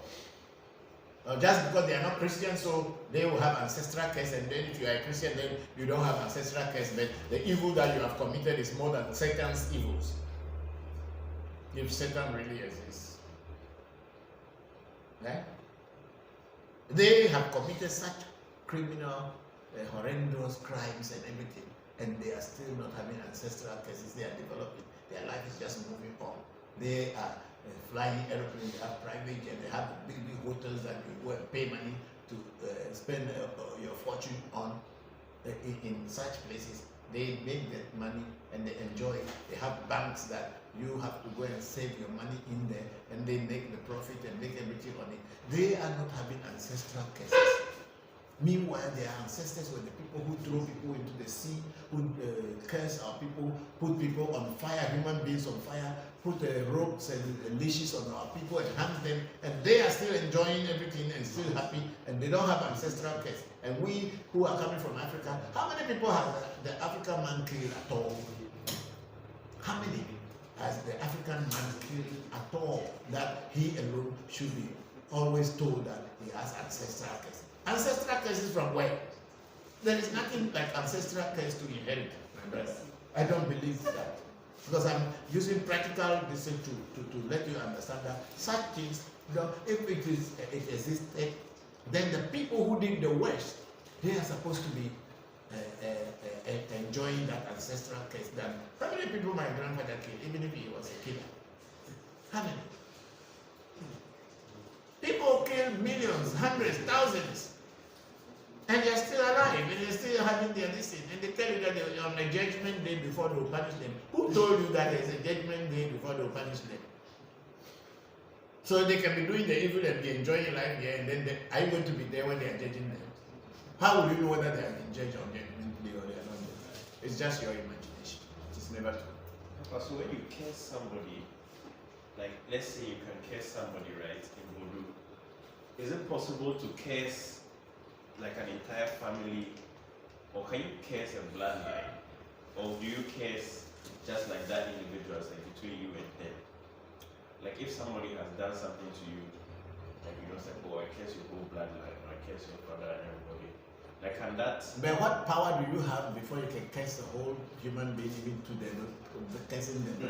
That's the point. If someone that is who has possible power to have that power to be able to curse not just the person that's affected you, but maybe their family. Okay, let me bring. I think they are listening to me. Okay, you see, what happens before a person is cursed? You know, the other week, last 2 weeks, I spoke about tronkoshi. Yeah. Okay. So in the case of a tronkoshi, it's also a curse. In the sense that one person has committed a crime and they were looking for that person and they couldn't find it. So the people went to a vodu or a tron, a deity, and said, okay, this is what has happened to us. This person that we have is lost, or we found his or her dead body somewhere. But we look for who committed this crime so that we cannot find it. So we are giving this job to you, this voodoo, or this deity, or this tron, to look for the person for us. Okay? Now it is not you, what you tell the voodoo, they will tell you to bring certain things for the rituals to let the voodoo send the voodoo to work. When these things come and they send the voodoo to work, this voodoo is going to be looking for this person who killed. Because the voodoo is a spirit, so it can visit the dead person and ask the dead person to lead them to who killed. So the voodoo now goes to the dead spirit or the ghost of the person, and the person will go and point which person killed them. Now they are expecting that family or that particular member of that family to come forward and say, I have done this. But because when people do crime or commit crime, they cannot easily own up. So the voodoo is not going to kill the person who committed the crime. The voodoo will kill somebody in the family. That's the case. The voodoo is going to kill somebody in that family, hoping that the family will come and find out or do some investigation to find out why this person died. And then the next person died, the next person died. The person who committed the crime is still alive. So now the family said, no, the people who are dying is too much, and with the distance between these deaths, we are not understanding. We don't die like this before. So let us find out. So when they start finding out, they told them, oh, there's somebody in your family. This crime, that person who died was from this family. So until this family owns up, people are going to finish. This is a kind of a generational family curse, okay? Yes. Yes. So it's not like from your mouth and say, I curse your family and then everybody will start dying. No. It won't happen that way. Okay? So now the voodoo will go and start doing it. And then finally, they'll go to find out. And when they found out what is happening, they say, oh, there is a voodoo who is killing people because of this, because of that. Then they go there to the shrine of that voodoo. This family now will organize because they don't want, because nobody knows who will be the next. People should listen very well. That's why I'm angry with this Trokoshi when people don't understand where it begins from and where it ends. It is just NGOs who are trying to make money out of our system by making it look dirty from the way they had been doing, from the white man has been doing, religion has been doing, especially Christianity. That's why this Trokoshi thing came out. Then when they go to the voodoo's house, then they say, oh, there was someone who killed a person from this family. You remember this? And then they will find out, they will even point out the person who did that crime, who committed that crime or that murder. Sometime maybe the voodoo might have already killed the person. Now somebody has to own up. They say, oh, if they brought somebody to the voodoo, when the voodoo starts working, there is a process that can stop the voodoo from working. It is to come and own up. And what the person who came to do the pledge says that until I get this, I get that, this voodoo should not stop working. And voodoo is not a human being, you will not see him. He can be standing with you with a big club standing behind you, but you don't know. And before you get to the gate, they say, oh, the man fell down. The voodoo already boy on your head. So nobody knows who is going to be the next. So when they get to this voodoo shrine, or this what we call Trokoshi, mean the voodoos, that deities that take human being as a guarantee before they stop they stop working against that family. So when they go there, then the voodoo priest or the person in charge of the deity will consult the deity. These people came and they said this is happening in their house. If it is true that you are the one doing that way, please, they brought the thing, then stop this thing for a while. And if the thing stops for the time that the priest has given to the voodoo to stop, then the family will know that then this thing is real. And the voodoo priest and the people who are in that shrine also know that this is very real. So they will now go back and consult with the voodoo. So what should we do now to stop this death permanently? Then the voodoo will say, okay, you have to bring this, you have to bring that, you have to bring this, you have to bring that before the spirit will stop. But in the place of that, until you are able to gather this thing, you will take one child from your family to come into the shrine and become a servant for the voodoo until you are able to pay, to finish the payment and the debt that you are owed to our shrine. Then that is why the Trokoshi, because Koshi means servant, a Tro means deity. So the servant of the gods or the deity. So that's the word a Trokoshi. That's how it came about. Then they changed it Trokoshi, without even understanding the basic Ebe meaning of the word. So this is, so in this kind of case, the generation, that particular line, bloodline, will be destroyed by the voodoo or by the deity until they are able to pay or they put someone in there, and that person becomes the barrier between the deity and the family. So that since that person is serving in the shrine, the deity has no right again to go to that family. So it is more not happy, because I wouldn't want to let my daughter go and stay in a shrine for her not doing anything. But if we think about that, oh, all my children and my whole line would die. At least if you can't pay now, this is what you can do. If we cannot pay now, this is where we can now put a chalk under the tire of the vodu so that I can stop there for now. Relax until we are able to gather the things, pay and take our daughter. But most of the time, some of these families, the people who even commit the crimes are poorer than church mouse. So there is no way they will be able to pay, and they don't want to die too. So the child is put there and grows up there and become part of that community. And the child sometimes even doesn't want to go back to the family.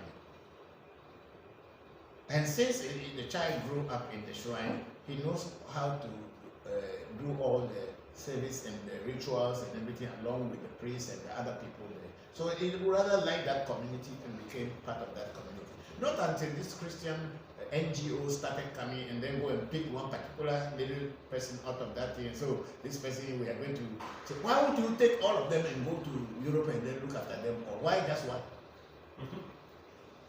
Do you understand my point? Yeah. Why they will not just tell this shrine, okay, these people, their families own something. We'll pay for all. And we let them go. They don't. They just take one or two. And say they go and say, let them start learning how to sew. And then that means they have done something great.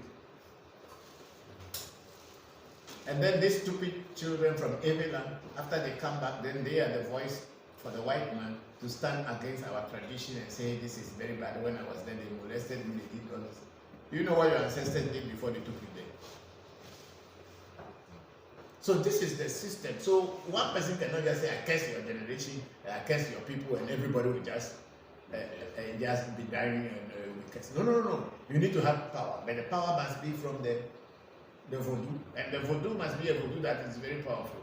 There was an incident with Tommy Damalie some years back. There was this guy who was sick. First, there was a girl there was a lady who had a baby. And when she had the baby, she became paralyzed after having the child. She became paralyzed and she could not walk. She could not even sit down, so she always had to lie down. She couldn't even lie down on her back. She always had to lie down on her chest. So they brought her here and we gave her a mat. She was having about 3 months baby. So she was sleeping on there, and then I came to look at her. And then I saw what was wrong. So I went to pray to Tagweda Maria, and also I gave her some herbal black powder. So I asked them to be taking that one for some time. And then she started taking it slowly, and she began to feel she could sit down on the mat, and eventually she started walking and became normal. So through her family got to know me, that I was the one who cured her. Okay. One of the husband's uncle was also sick. Half of his body, one part was black and one part was fair. It was a sickness, I don't know, they call it in Ewe they call it an answer. I think it's a kind of this thing, it grows, it can affect your brains, but it's not a stroke. No what they call an answer. Not there's one that when it makes wounds. Sometimes make wound on your body or your hands or a certain part of your, I don't know the name in English, but it's a kind of an attack, maybe virus or... No, not leprosy. Not leprosy. It's I'll find the name later. Maybe I'll call it Dr. Labi. He has the botanical names for everything, so they can tell. So somebody called Labi, and then we'll ask him if he's not gone to the bush, so that we can say it now, we won't say it another time. Yeah. So we know. Let me call Dr. Labi and the Cosmos and see if he can tell me, because he knows these things. And in me, I'm just doing the spiritual aspect. He is very good in the herbal part and the spiritual work as well. So he may be able to answer me, then other people will learn it. It's not the Anansi, it's have another name. So I will be talking this, Doc. Like before. Me the live program be me call eba kwa me le ko yo ne.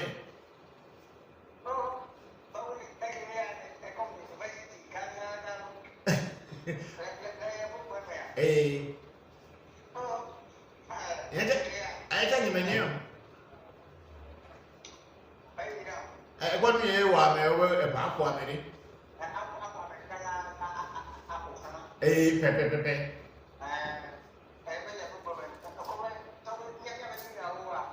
Mele yo go bo.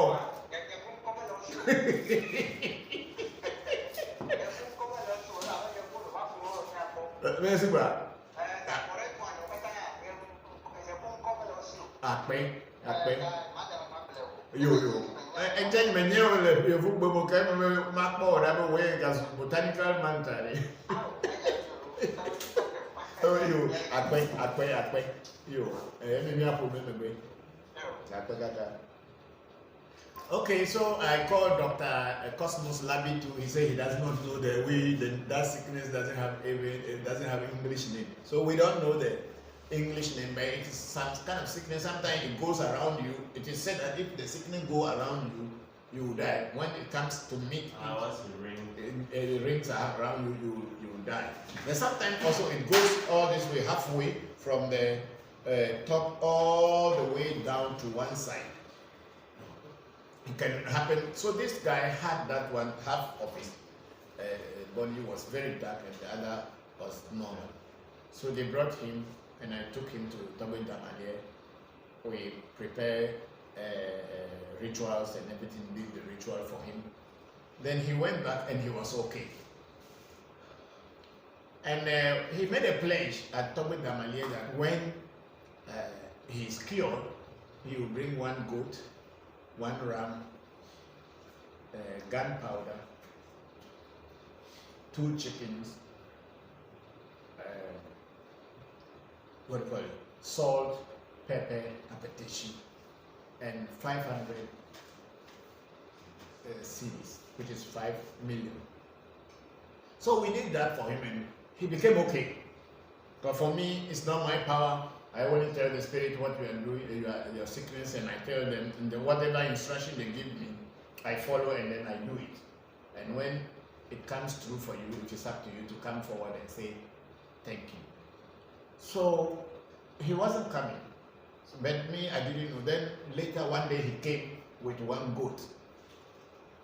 That he was coming to say thank you. I said, okay. We took the goat. I said, what about the rest of the things? So he has forgotten, he will go and bring them. He left that goat with us for about 1.5 years. He never came back. And I'm a person, when I do things for you, I don't keep calling you and so when will you come and pay? I don't do that because it's not my power that I use in doing the work, it's the work of the spirits. I am only a messenger between the spirits and myself or the world. So I did not call him. The goat was here and we will also make sure that the goat wouldn't die.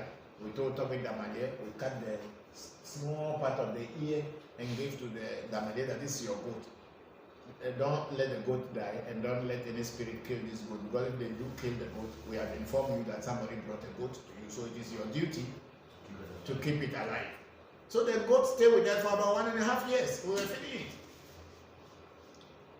Then I was there one day, the guy came. He brought the ram and he brought everything. So we entered into the Damalier's shrine and we started the rituals. We got to the point that we have to take the money from him. So he said the money 500 Ghana cedis that he promised. Actually, he was talking about the old 500 cedis, which was 50 Ghana. So we should. That's what he promised the spirit. I said, okay, if that's what you said, bring it. So he brought the 50 cedis and we give it to Damalier. I said, okay, the man has come to pay everything. So we have to now do the sealing. We call it afla. So I prepared the bath and everything for him, and that bath, we should not bath it inside the house. So we went to the gate side and he bathed, and we now, so from today, this sickness and you, we cut the link between you and the sickness so that it will never come upon you again in your lifetime. So the man left. So we thought that we are done with him. I think it's about after 3 months. Then his nephews, they called me that, Papa, our uncle is sick. I said, how can he be sick? Is it the same sickness? He said, no. He is in coma. I said, how? But we just finished this about 3 months ago. We even did a sealing that nothing will happen to him again. Then so he's in coma, but somebody suggested that they should contact me. And I said, I don't know. But then they said, oh, maybe, I think he told somebody that he deceived us. I mean, he played game on us. We were not smart. So I asked them that, okay, if it is my spirit, Toby Damalier, that caught him, if I pray to Damalier, he will be fine. So they should bring 2 bottles of gin. So they brought the nephews brought the 2 bottles of gin. We went into Toby Damalier's room. We prayed that this man who just paid all his distance after 2 years plus, he paid everything. So when the person is sick again, how could you do that? We say you should give the person life, protect the person. Why could you do that? If you are the one who is attacking him, we are giving you this drink so that you let the man wake up. So I prayed to Damalier with the nephews and the family were here. I prayed to Damalier. After we prayed to the Damalier finished, they had a call from the Kofrobia General Hospital that he woke up. He just woke up and he became like normal. He was eating them. That is when they told him that they were in my share. Then he said that they should tell him that he deceived me. The money that he made a pledge was not what he gave to me to pay. So he's ready to come and pay the full money now. So I asked Damalier. Damalier said no. For him, he has already finished with him. He killed him. You don't bite the hand that feeds you. If somebody has done a good thing for you, you don't go behind and try to do something else. So Damalier killed him. It's not me who killed him. Me, I did not know. It is spirit that is dealing in the spirit world. So that's why when we want to talk about Damalier or take people to Damalier's right, we are very scared. But whatever duty or responsibility you will hand over to him, he will do it. But if you think that you are fooling us because we are human beings, you cannot fool a spirit. And that's it. And we have seen it twice. So in this kind of situation where there will be a generational curse, it is you who has committed the case. So in the case of Damalier, he is not going to do anybody that somebody else who dies, they kill you directly, you who is wrong. So that generational curse and all this, it is not true. It is you who has committed the crime. And if a vodu or a deity or a throne has been given the assignment to attack or to look for something that is missing, they will. And when they find it, the family or the people who are related to the person also sometimes fall into trouble. Unless, of course, they know that this is our man who is doing bad and they themselves they catch and then take you there. You are free. Just like a policeman, somebody do evil and is hiding in your room. If you don't take that, they'll catch you all. Yes. They'll catch you all. They'll not only the criminal. They'll say you are hiding, you are harboring the criminal. They'll catch you too. If you don't take up, you to go to jail. That's how nature judges. Around you. Yes. You may not be the one who committed the crime, but if you are hiding the criminal, you will be part of the game. Eh? You are accomplice. Maybe you chop something that way you are not talking. They'll catch you. So the spirit world in real form, this is what it is. So when people are just playing with spirit world and thinking it's a joke, they don't know what they are doing. So that's what I mean. Sometimes if you make a pledge, I don't know what you say. If the time comes for you and you want to redeem your pledge and you tell me this is what you have pledged, I'll take it and give you. The same thing happened in Thailand. This is my friend. It's the same thing. Because he made a pledge, but when the time came, he did not want to fulfill the pledge. He rather would want the spirit to do another work for him before. And since that time until now, his life has not been the same. Even I am begging the spirits here on his behalf that they should have mercy on him. They are not listening. They are not listening because he thought that he was playing with them. You know, when spirit is real, you cannot play with it. If the spirit is not real, when human beings are using their human judgment to do everything, that's where you can play on human intelligence. But if spirit is real and does something for you, and you think that you are going to fool the people around him because they don't know, it's your own palaver. The spirit will deal with you. If the spirit is able to get your life to be alive, why do you think that he cannot take your life away? If he can protect and give you life, he can also kill you and take your life away. It's like a two-edged sword. It's like a knife. If you don't know how to hold it, it will cut you. If you know how to hold it, you use it well.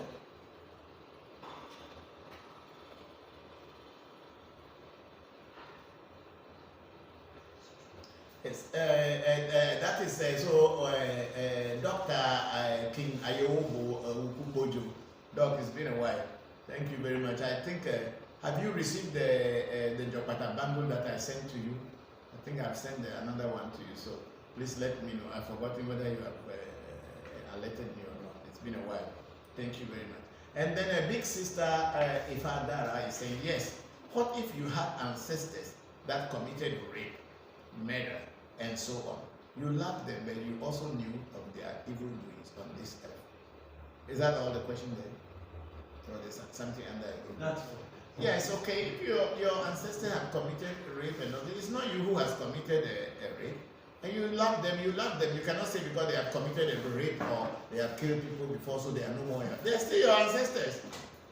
They are still your ancestors. Unless, of course, if that ancestor has done something directly to you yourself, and you don't like it or you feel bad about it and you don't want to feed that ancestor, you have all the right. But otherwise, your ancestors are your ancestors, whether they are criminals, they are thieves, they are murderers or not, they are your ancestors. And if they have done something in your life by bringing you onto this earth, that alone is a gift that they have given you. You must recognize their memory. Because you or we are not the judges. It is our destinies that judge. So we don't judge. If you don't want to associate with them because they did that, that one you have your right. But you also should know that they are the same people who gave birth to you. If your mother is a witch, but she gave birth to you and made you grow up and you didn't die and you are on your own today, why go and say you are attacking your mother because she's a witch? If she's a witch, why she didn't kill you first? And maybe it is all that the witchcraft about her is only to protect you. You never know. So let us be very, what do you call it? In our way of thinking, we should have some proper way of judging. We are not the judge, but nature judges, and let nature be the judge. You just do your part. If you are doing your part, and it is not good enough, that is your part. Let nature judge what is good and what is bad. if other people can go to war and kill people and come back home and they'll be celebrated. So what is wrong? Is it all not killing and murder? Is it not? It is. If people send soldiers to other countries to go and maim and kill children and other people, and when they get back home, people celebrate them. What about the people whose brothers and sisters were killed? Do you think they will also celebrate you? But other people will celebrate you because it was in their favor. So if your parents, your ancestors, other people were doing things in your favor, they were doing things in your favor, you cannot blame them. You cannot blame them. Let's look at it with a big magnifying glass and look at it.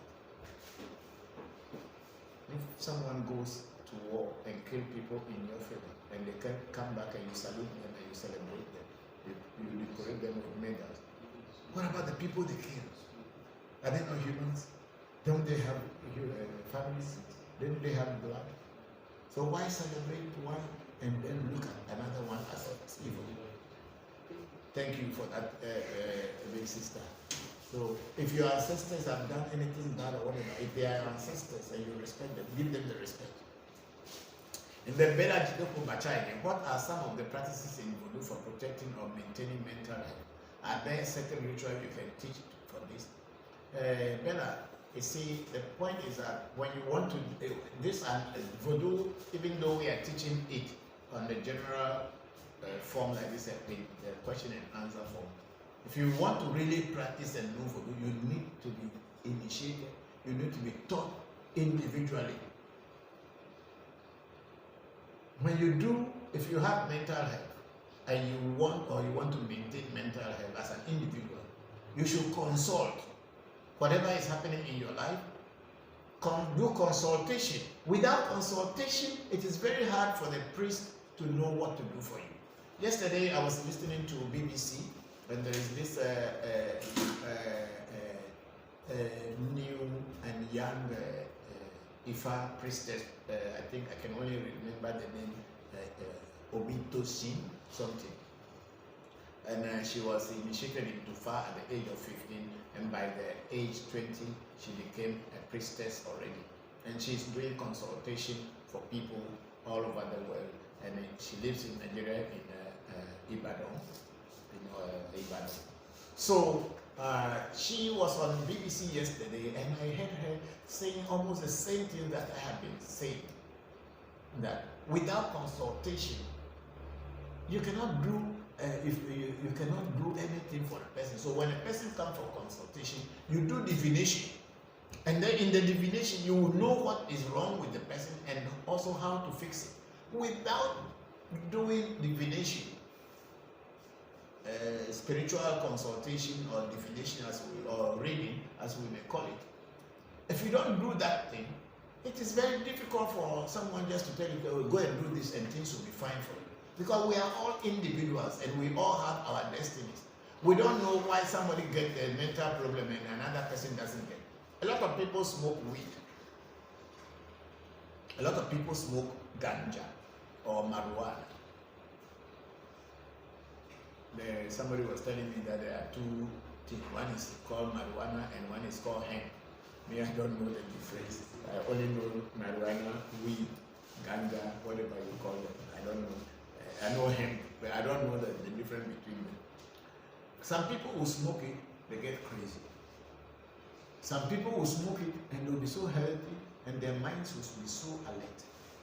So as individuals, you must check yourself what is good for you and what is not good for you. Don't say because everybody is smoking ganja, so me too, I want to smoke. Maybe you just take one path and you start running around the world. They call you weary, crazy man. You'll be chatting. But somebody will sit down and smoke a very big pot, can even make it like a Bob Marley, and smoke it all. They are still with sound mind, and they are doing things that the world is liking. So, in spirituality, it is like that. We are all individuals. As I kept saying, vodu and African traditional spirituality is not a religion. It's a way of life. and it is an individual affair, and it is not a good thing. So if you want to find out about your own mental health, how to protect your own and protect yourself and maintain a mental health, do a reading about yourself, and then the oracle will tell you what rituals you should do that will help you. What the oracle may tell you may not be the same thing they will tell me. It may not be the same thing they will tell somebody else. So if you are interested in learning about what to do to protect yourself mentally and to have mental health and general health, do a divination or consultation, spiritual consultation about yourself, and find out what is good for you and what is not good for you. So Bella, that is what I would advise. It is not a general thing that everybody will say, like going to church, you say, what is this, what is that? So then we have Nunya and Dido Asime Tunel. So it's a good sound now. So I think this message is like about 51 minutes ago. Yes. Because I was talking inside, so maybe that's why. What do you call it? Jidepo is a Pele. Bella Jidepo is a Pele. I don't know whether maybe Bella Jidepo Bacha. She lives in Japan or she lives in the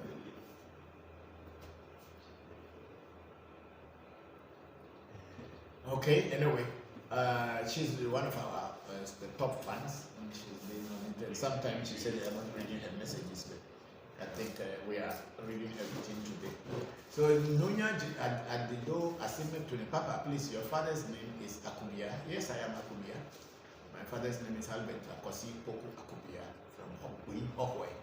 We are the royals of Geje, family of Hokwe Trevi. Now I understand why my spirit just likes you and the AMT. My sign name is Akubia too. Oh, Nunya, you are Akubia? Serious? Anyway, that's interesting. That's interesting. Okay. Okay, then we have Ifadara. Pele, your cat is beautiful. You need your haircut. Thank you. Now you left the Rasta, big Rasta. Thank you, big sister. Ifadara. And then we have a King Ayewubu Ewukupojo. I have another hypothetical question. Is it possible for our ancestors to undo their own wrong, or is the living who has to take steps to undo those wrong? What do you call wrong? Doc, what do you mean by wrong? You know, we have sin and we have crime. A lot of time, people don't know the difference between what is sin and what is a crime. Okay, let me try to break this down. Okay, let me try to break this down. What you call it? Crime is when you break man-made laws, laws that are made by human beings. Because sometimes the laws in one country are different from the laws in another country. So when you break man-made laws, it is said that you commit a crime. It's not a sin. But a lot of times people call it sin because they don't know the difference between sin and crime. But then when you break natural laws, laws of nature, which is the same everywhere in the world, it does not change from country to country or from a class to class, or does not change from culture to culture. It is universal. When you break those laws, which is natural laws, the laws of nature, you've committed a sin. So when you say our ancestors have committed wrong, or what do you call wrong? Because they went to war and killed somebody, or somebody wanted to attack them and they killed them, or they protect their lives so that other people who want to kill them die? Is that what you mean they did wrong? Or they committed murder? And what caused the murder?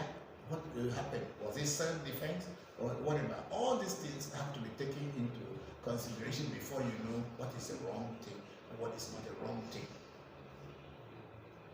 In any culture, when you go to somebody's farm, and take for instance, you are hungry and you saw mangoes and fruits and papaya and coconut and all these things, and you are able to, even cassava or yam, and you are able to take the yam and cook the food there, roast some and eat, finish, and you go back home. It is not considered stealing because you were hungry and you took that can feed your stomach. But if you go to the person's farm and you carry a sack or carry a basket and then go and pluck all these things and put it on your head with the intention to bring it home and sell and make money, you have committed a crime. And you will not be forgiven. So when we are looking at what is wrong and what is not wrong, we should understand that sometimes what is wrong in the eyes of somebody is right in the eyes of another person. For instance, your father did something against a government law, and he or she, your father or mother, he or she needed to be punished, and they have given the person a death sentence. Do you understand that death sentence was put down by human beings? And then you as a child of that person, the people who killed your father or the people who sat down and decided that your father should be killed, for them, they will never be people you would love. To you as a child, those people have committed bad thing or wrong or sin or evil or whatever. And since the people sat down as a group and they are sitting down as a group before deciding to kill, you as an individual, you don't have a power over them. But it is a law that has been made by human beings that they should kill who has killed someone. So that wrong, that is also for them to sit down and decide that if somebody should be killed, also it's a wrong thing. But it is put into law so people agree. Someone can do that same killing and they will never kill the person. They will tell the person that you should go and stay in jail for life. That person is still alive. But some people, they will say they should kill them, as we are seeing every day, especially in the US. These things are called crimes. And man-made laws that have been broken, and man say this is the punishment. Sin is, you know that this thing is not good for your soul, it's not good for your spirit, it's not good for your inner self, that you are doing it. So you are going against your inner self. So if the body gets destroyed, you will die.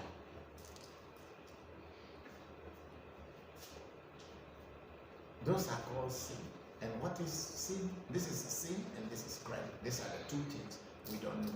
So we don't know whether our ancestors did wrong, for what reason they did wrong, or it's just a human society who decided that what they did was wrong and we are using that to judge them. No. They may have committed certain evil or crimes, but it was all human error. People who are killing and they are not seeing them. People who kill in hiding places and nobody sees them.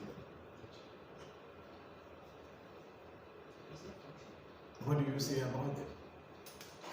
And if they die without being known, will you call them wrong people? No. But the inner self knows them. So they have committed sin.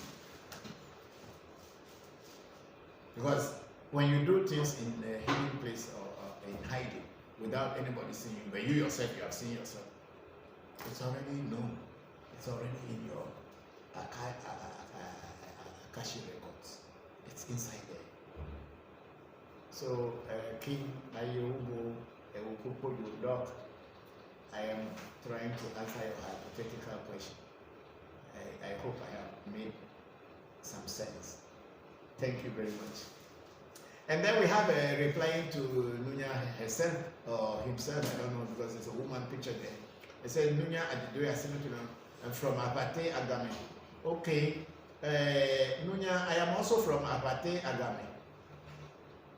I am from, my grandmother is Bodri Amba, so I'm also a Bodri from Apate Agame. So when you look at all the Bodwe family in Apate, I am also part of the Apate because my mother is the last born of Bodwe Amba. So I'm also from Apate as well as Chome Sabadu. So I may not be a stranger after all. Yeah, then we have a security religion. Tommy, I love your new chair.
Okay, your mic is on.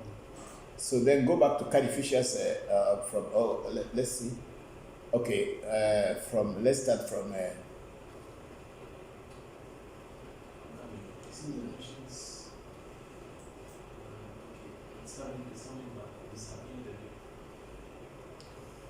The questions. Yes, please. The words of So I'm live now. Yes, please, you are live. I'm trying to get the questions back. Okay, I'll use this one.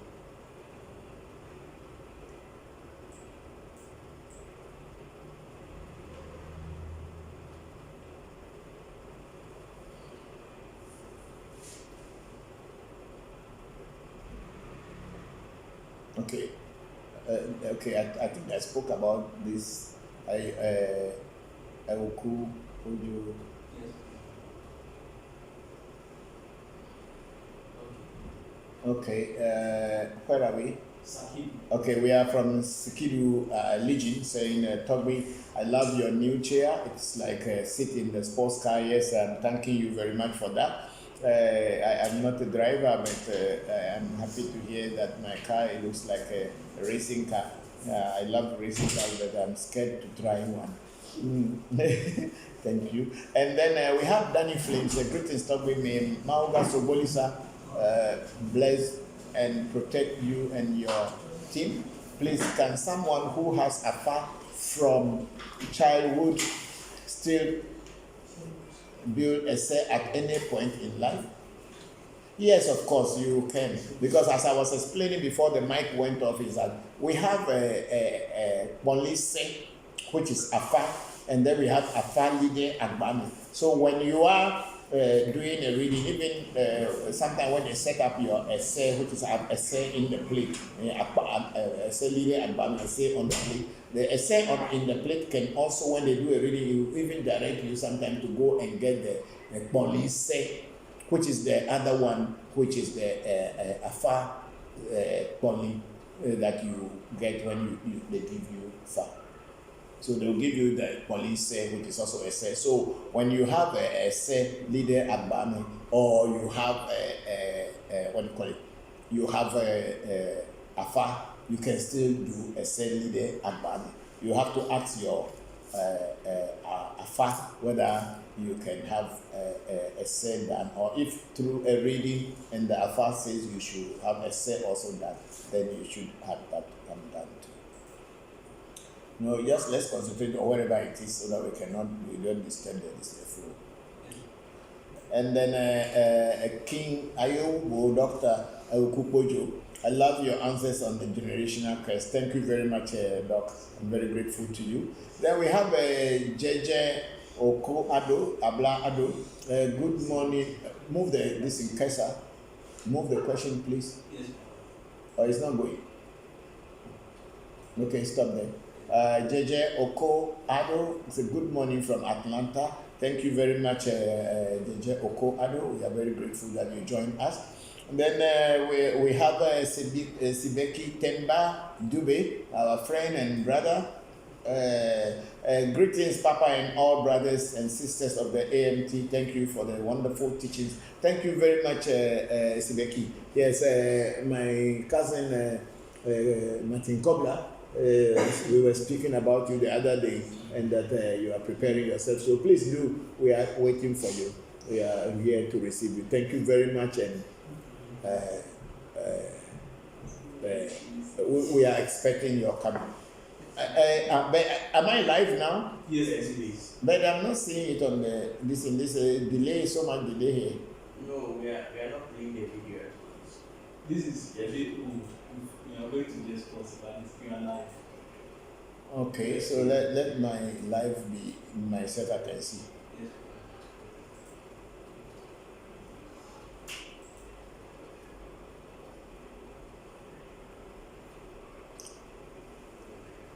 So we'll continue. So I can go on? Yes.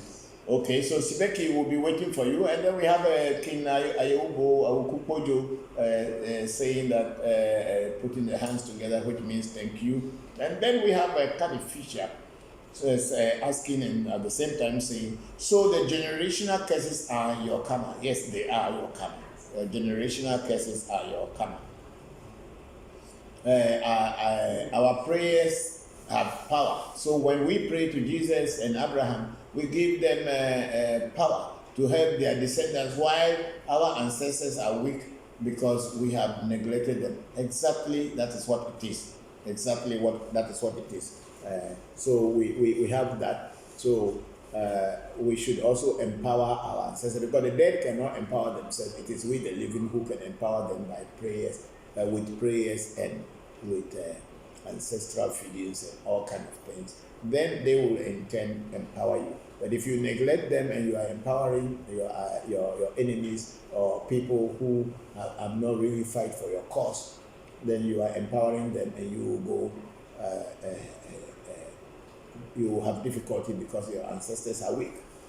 Thank you very much, Califisha, for that one. And then the big brother, Stone, says shingles. Yes, I don't understand what it is, but thank you very much for the comment. And then we have big sister again. In fact, it's called ringworms, where here it can kill a person. Yeah, maybe it is a ringworm. I don't know the name, because we have another thing we call ringworms here.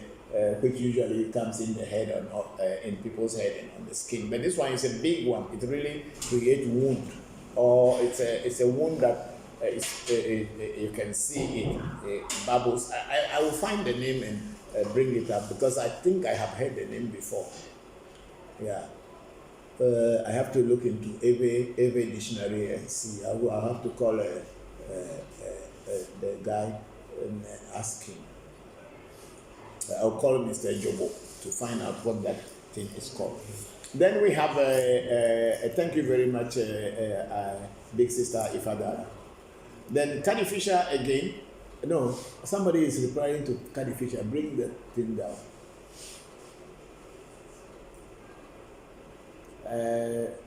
Okay, so the generational curses are your coming, our prayers are. Then we have a Belongu, Ezianyechi, Caddy Fisher.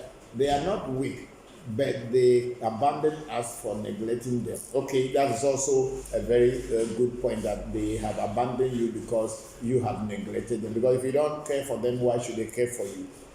That's very true. And then we have Yvonne Equia Mohammed. Greetings, Brother Christopher. Thank you for putting me on the right path to healing my body. I have tried everything. When my son Shamba brought me to you, things started to change. Move it a little bit up. My son Shamba brought me to you, things started to change. Thank you, and Dr. Labi. Thank you very much, big sister. I'm very happy to hear that your health is improving. That is why we are here for you. I'm here to help, and if anyone needs my help and my advice, sure, I will do that. And Kinau Eyeubo, you said the sound went off. I think that was when you fix it back. Okay. So there's so much delay in the video, because what I have done already, it's gone before it's coming to come. I'm seeing it on the screen as something that has already gone. Okay, let's go down again.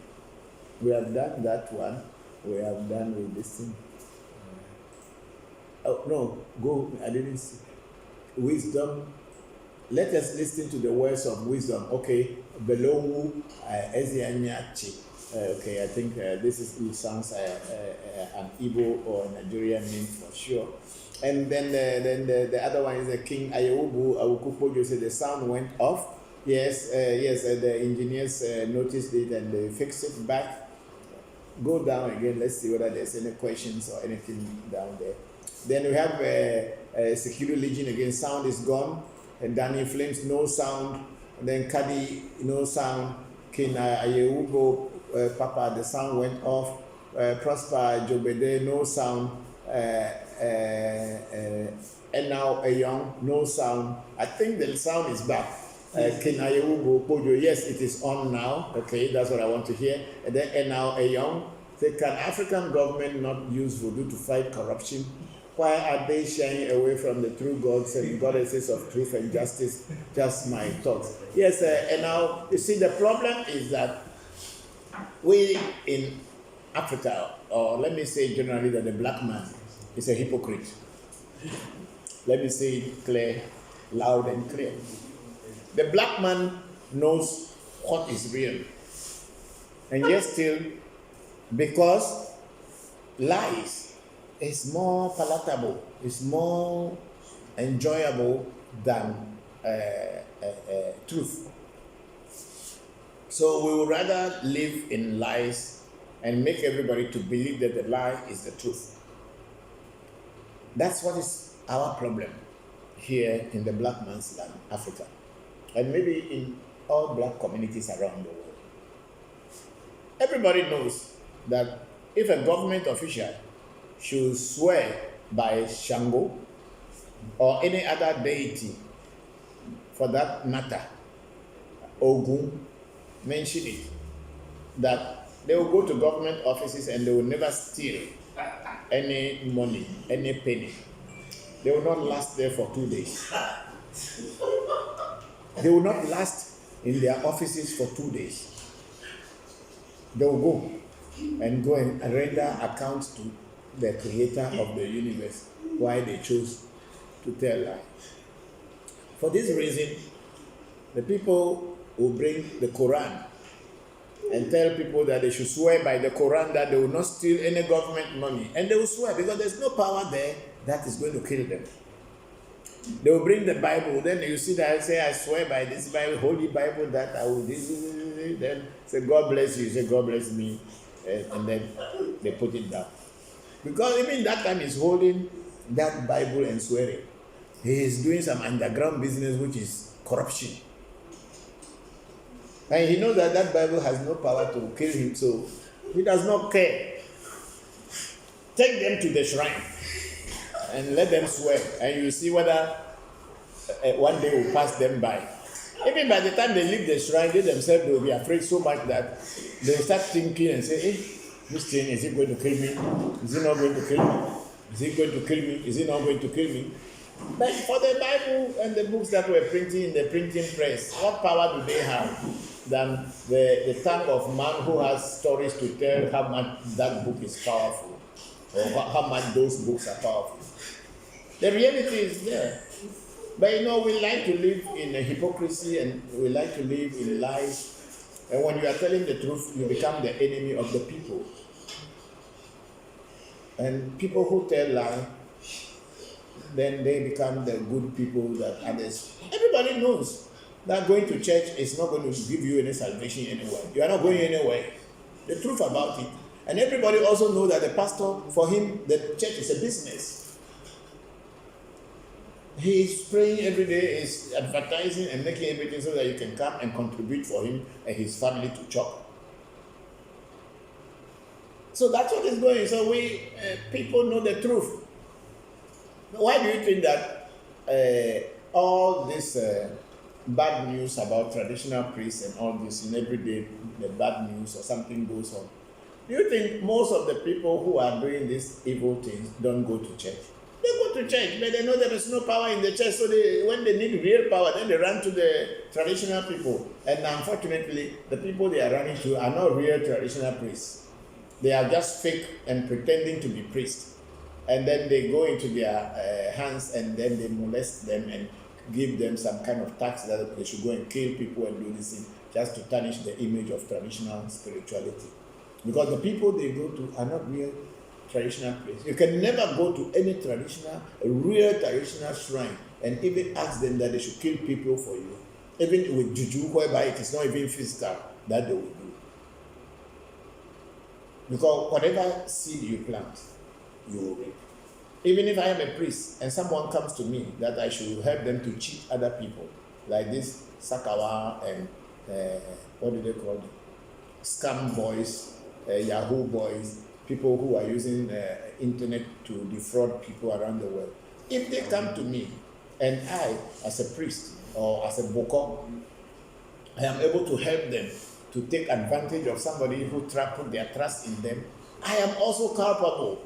I am an accomplice. So if the punishment is coming from nature, if the person whose goods or whose money or who they have food is suffering and is always complaining to his God by saying, that punishment will come to me too, because I am the one who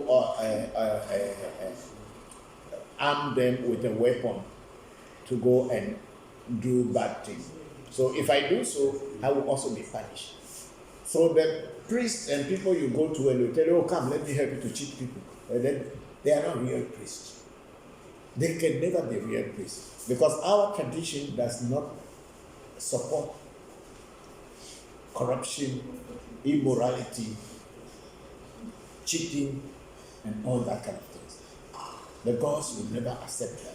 But when you go and those people support you, because most of the time people call me that, oh, we want to come to you so that you can help us, you will get some white man, and we want them to send us money. I'll tell them I don't do that. And spirituality is not for cheating people. Because the places I have gone to, the teachings that I have gone to before sitting down here and calling myself Bokor will not allow me to do such a thing.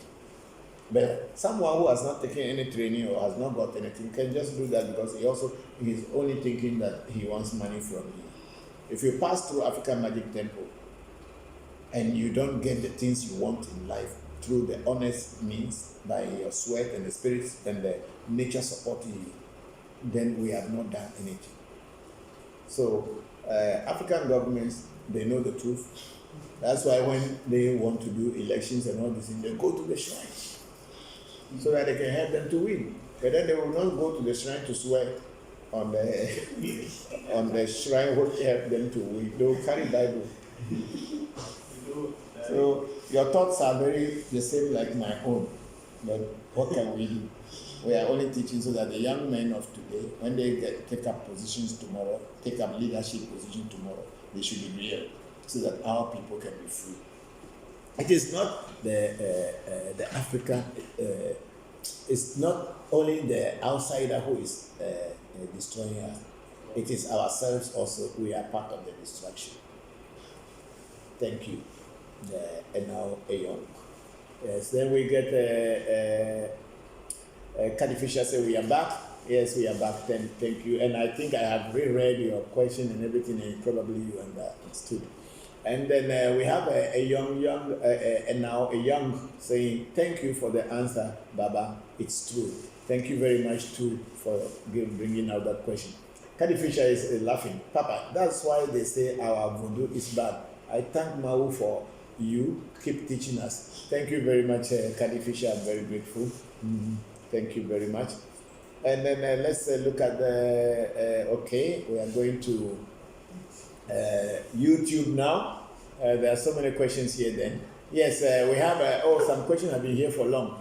Tame Vivi, that means sweet head inside your head, sweetness inside your head. It is everywhere. Tame Vivi. What are some practices for mental health in voodoo? I think that is the same like this girl, Bacha Isabella. I think she is Tame Vivi on YouTube. Yes, it's just like what I have answered already. Thank you. Then we have Nuku Ameyibo, interesting story about your chair. That story is going to live for a very long time. As long as this chair remains here, it's going to be like that. It's a story that I will always remember. Yes, then we have Blind Guy, his wife. Their life are their herbs and traditional practice that their life. Okay, it's a whole blind guy, his wife, their life. That's the name. Are there herbs and traditional practices that I can start to restore nerve damage? A friend of mine suffers with sciatic nerve damage, and my husband is blind due to nerve damage. I am the wife. Okay, now we understand what he said. Yes, the wife or his wife. The problem is that we don't teach herbs online just to anybody we don't know. We need to know who you are, not because we don't see your name or anything. If we start to teach it like that, maybe it is not that herb that will solve your problem. So what I will advise is that if you want to take our services or you want our services, please try to consult us, and then we will go through readings and find out what to do. But just to say, I don't teach things like that. I am real. I don't just say, oh, go and use this, go and use that. Maybe that one, maybe you make the eye blind man. So let us do consultation and find proper answers to individuals. That's why somebody has said before, I told them that I don't just say things. We are all individuals. Each one has a reason why they get sick, why certain things happen.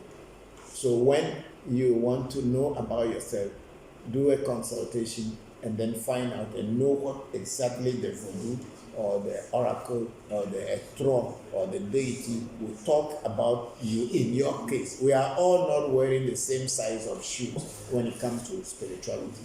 Our legs are different sizes. So the blind guy, his wife, their life, I don't hear the sound of the video. Okay, I don't know which video you are talking about, but you didn't play the sound. Oh, Abochi doesn't have secret words. It's just a Abochi Sakaraka Dogo. That is just an incantation. It's not a secret word. That is its incantation. Nobody can just use it and get anything. If you are initiated, when you use it, you will get results. So it's not a secret word. That is Abochi Sakaraka Mecho Ababe Dogo or Kotokoli Donko or Kunumaku or Agbanam no Lecho. Because in Abochi, you see, Abochi is not Joker, but it's related to Joker in the sense that the attaque that they give you is not even a seed. It is something they just, it's the metals of the umbrella they'll put on your nose, pour, squeeze herbs on it, and then it goes into your head. So the process is a whole process. So by listening to the Abochi Sakarakama Travel, this is a public thing. So it's not a secret thing. So when you play it next time, let people hear the sound. Okay. Then the IBT, most of us Africans are lost from our customs and tradition due to the coming of the white man. However, what should those of coming back to senses to do bring it back alive? Do you have any comments? Yeah, IBT, yes, a lot of us were lost, but we've come to it. And then once we have come to it, we start with consultation and reading, and then we find out about ourselves. When you want to know whether you should be initiated, whether you should be part of a spiritual upbringing or awareness, once you do a reading, the oracle will tell you what you should be doing. They will tell you that if you ask that question, they will talk about that question.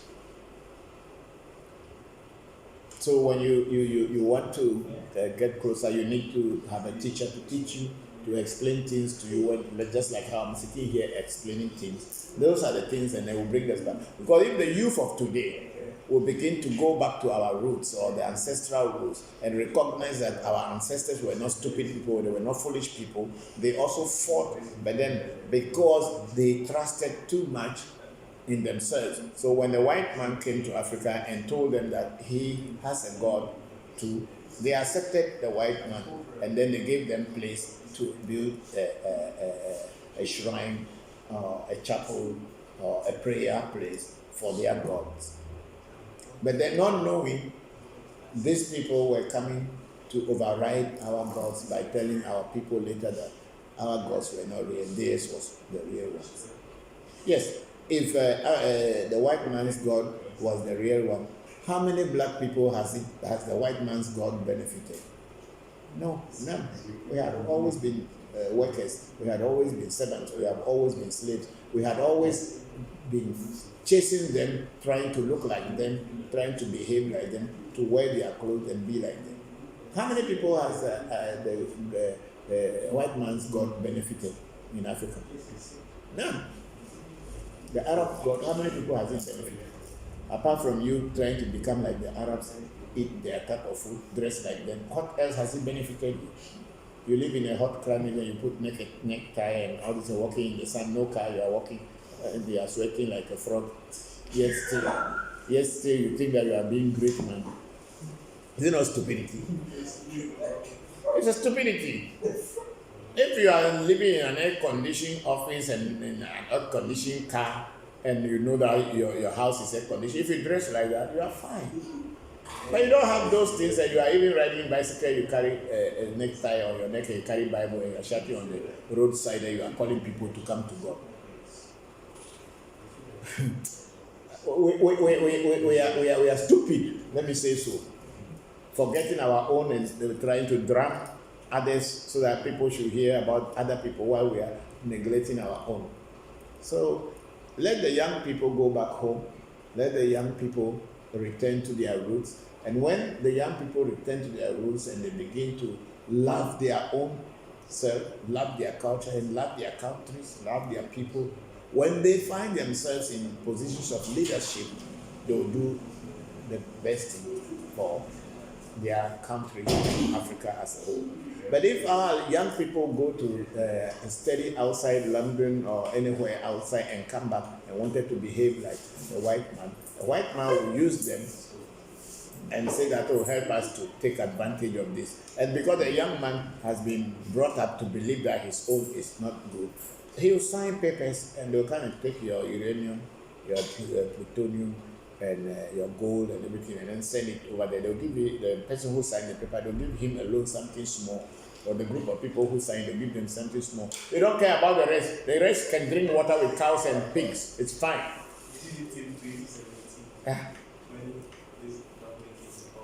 Leave the government matter out.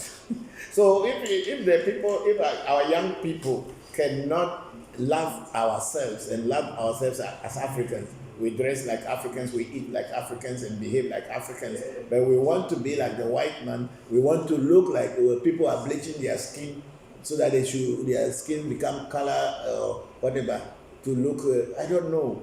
So until the young people or the youth of Africa or youth of African heritage becomes real Africans and become real people, we don't have a tomorrow.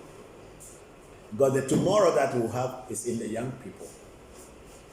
And it's the young people that needs to come back home, come back to their roots and love their own self, love their culture, love their people, love their country, so that when they find themselves in positions of power tomorrow, they will be able to lead their people out of the hands, out of the claws of the tiger.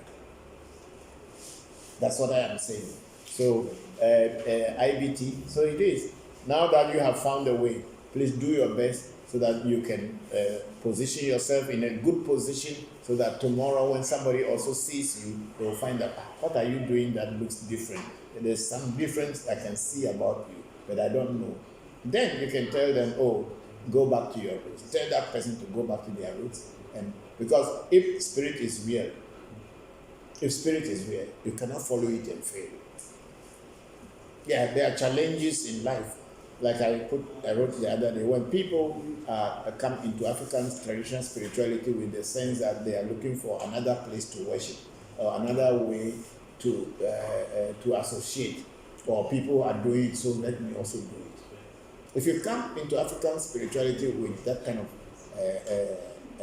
mentality, anytime challenges come, you easily opt out because it's not working for you. But if you come into African traditional spirituality to understand your roots, to understand yourself, to understand who you are, and try to know yourself, and it becomes a way of life, when life's challenges happen, you take them as normal, because even people who are in Christianity, people are in Islam, people are in other kind of religious discipline, they also face life challenges, and they don't say because they are Christians, so they are going to leave Christianity because they are facing challenges of life. But anybody who came from Christianity or came from religious, the TV is going to go off soon. You have 3 seconds. Power off. Okay, it's gone already. Why did you people set it like that? No, it's a setting. Cannot go. TV doesn't just go off. Can be 24 hours if you people.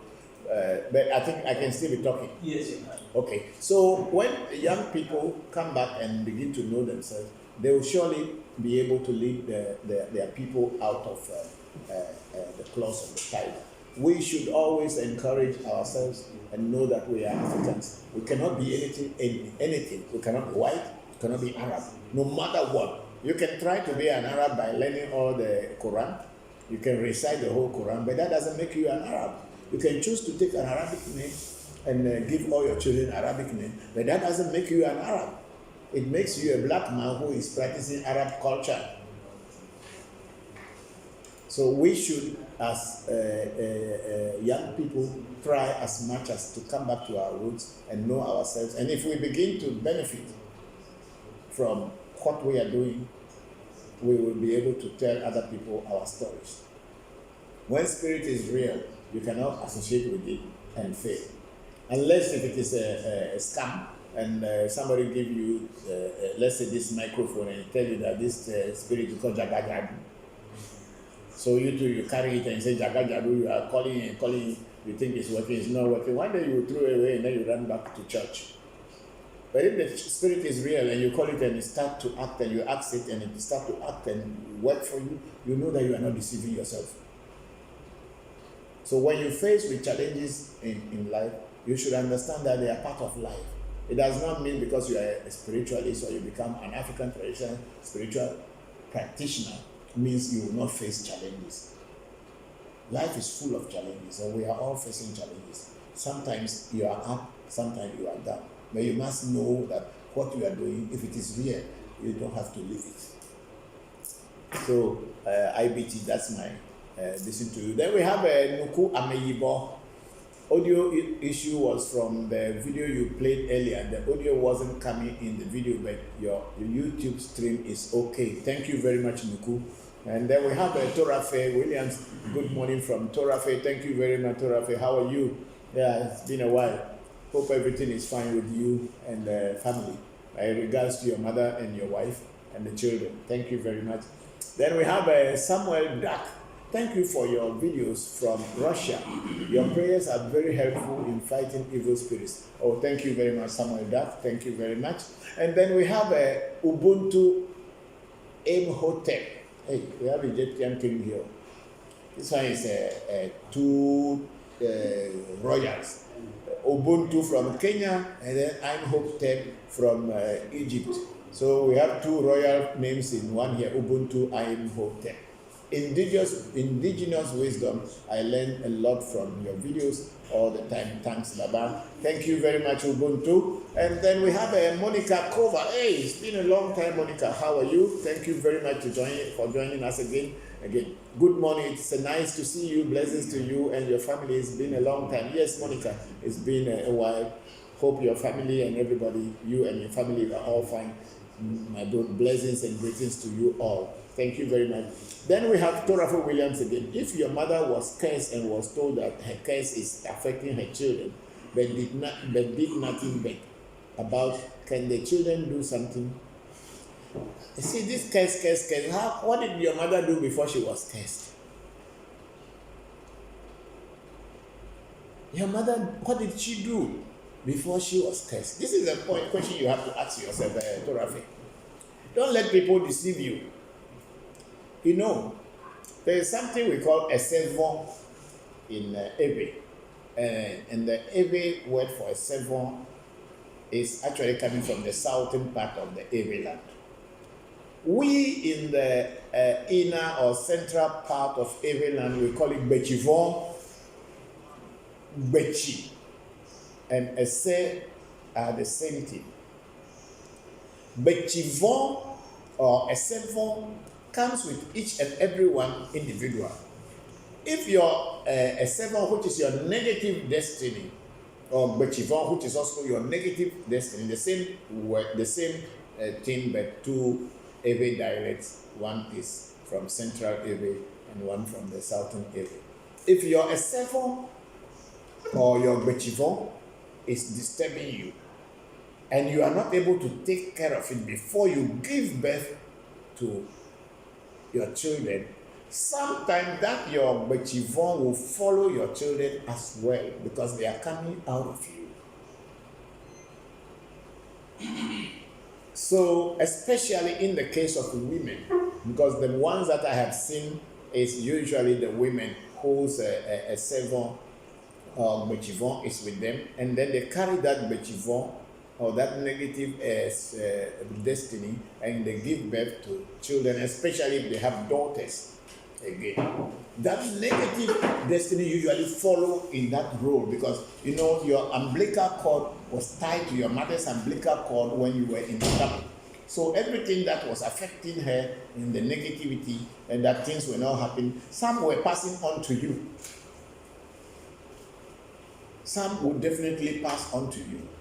So if that negative spirit, or not spirit, negative destiny that is disturbing or tormenting your mother, that whatever she is doing and she was not successful, or she was fighting all kind of difficulties in her life, when you are born, you will inherit that through the bloodline, because she was the one who carried you, and whatever she was going through, you were there, but you were not physically on the physical surface, but you were inside her tummy.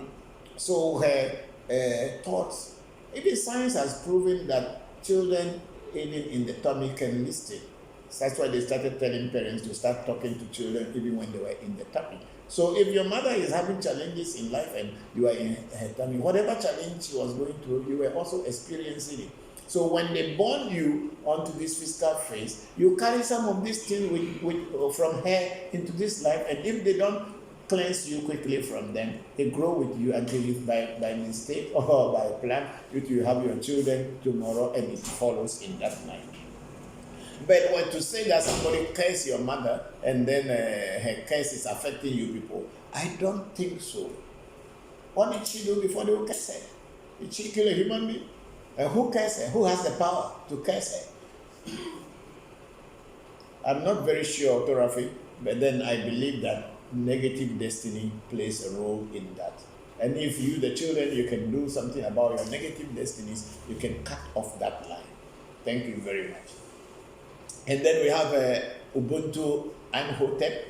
Why don't we use spirits to fight corruption in Africa? Just my thought. Oh, I have just answered it. People are not interested in fighting corruption, so forget about it. The spirits are there. They go to their villages when there's a chieftaincy festival and festival. They go and they carry their chiefs on their head and bring them, and some go to the stool house and bring whiskey and a drink. Yet still they are not interested to involve the stool into corruption. They would rather tell the stool that they want to bring good things home, so the stool should allow them to steal. Yeah, so people are not interested in corruption. They're not interested in fighting it. That's the only word I can say. Africans are not interested in fighting corruption. Otherwise, we will not be electing the leaders we elect in Africa. And even the ones that we have not elected, if they too they come, they will be corrupt. So nobody is interested in fighting corruption in this part of the world. So just forget it.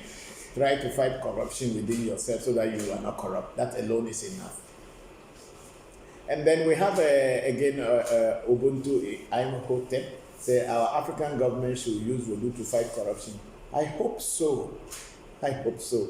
Then Barbara Paddy was saying no sound, please. And then Tora Fee also said, William said no sound. Is it just now or maybe it was long?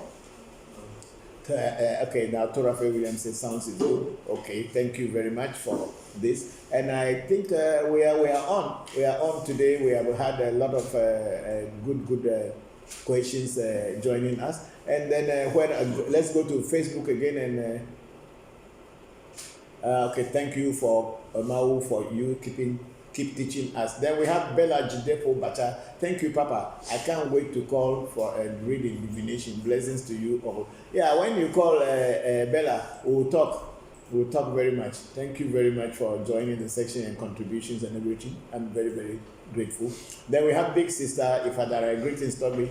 Glad to have the opportunity to join. Afi Dara. Okay, sister. How are you? Thank you.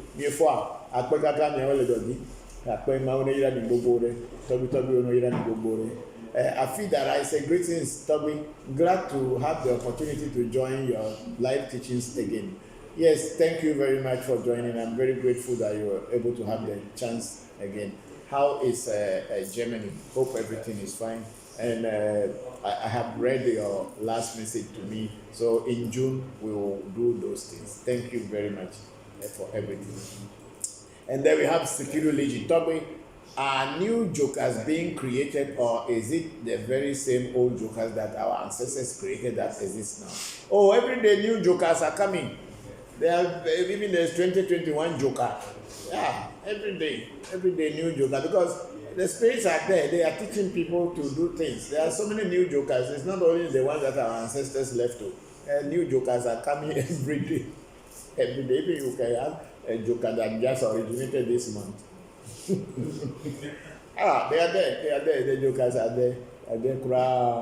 The everyday new jokers are being created.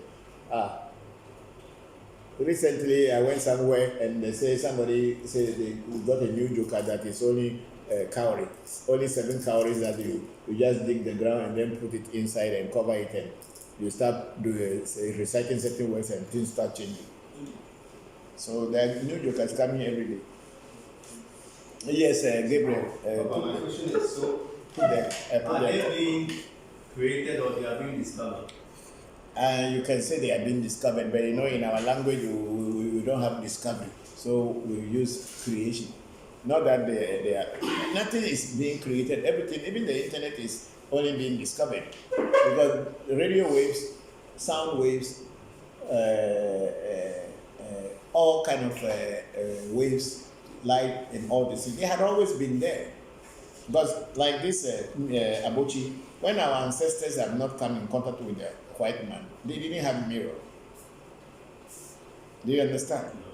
What were they using before they could contact energies and other people, or be able to see? They use water. They fetch water in a calabash. Maybe that time said there was nothing called cup, but our people know how to make calabash from a god, and they use that for drink. They'll just fetch water inside calabash and put calabash and look inside and start telling stories. It is the waves that are passing through the universe is what they are picking to be able to, because everything that is in this universe emanates some wave. And if your mental ability is sharp enough to be able to pick these waves and be able to translate it into words, then you are a diviner. So that's what it is. So people at our time, at our ancestors' time, they have kind of gotten some system in which they use in teaching and sharpening the pituitary and the pineal glands in the human mind to be able to see without using the physical eyes. So they had always been there, and it's this same wave that have developed into science, whereby people get gadgets that they can have electronic things like phone and all this thing to be able to pick sound waves from another place, and then it comes the gadget will magnetize the wave or whatever is coming, and it comes in the form of sound and you hear. So these things are not being created. They have always been there, but they will discover. And there are so many spirits that are there. People have not even known them yet. As you go in spirituality, as you grow in spirituality, you sleep and some spirit will come and teach you something and give you some name. When you put it in the physical plane and you find a new joker. They are all there. They are being discovered, but we will say they are being created because the person who put them together is the one we say is the one who created the joker. Meanwhile, it is just a discovery. Yes. And then we have a big sister Afidara again. Toby, can you please elaborate on the role of cola and alligator pepper in prayer? Okay.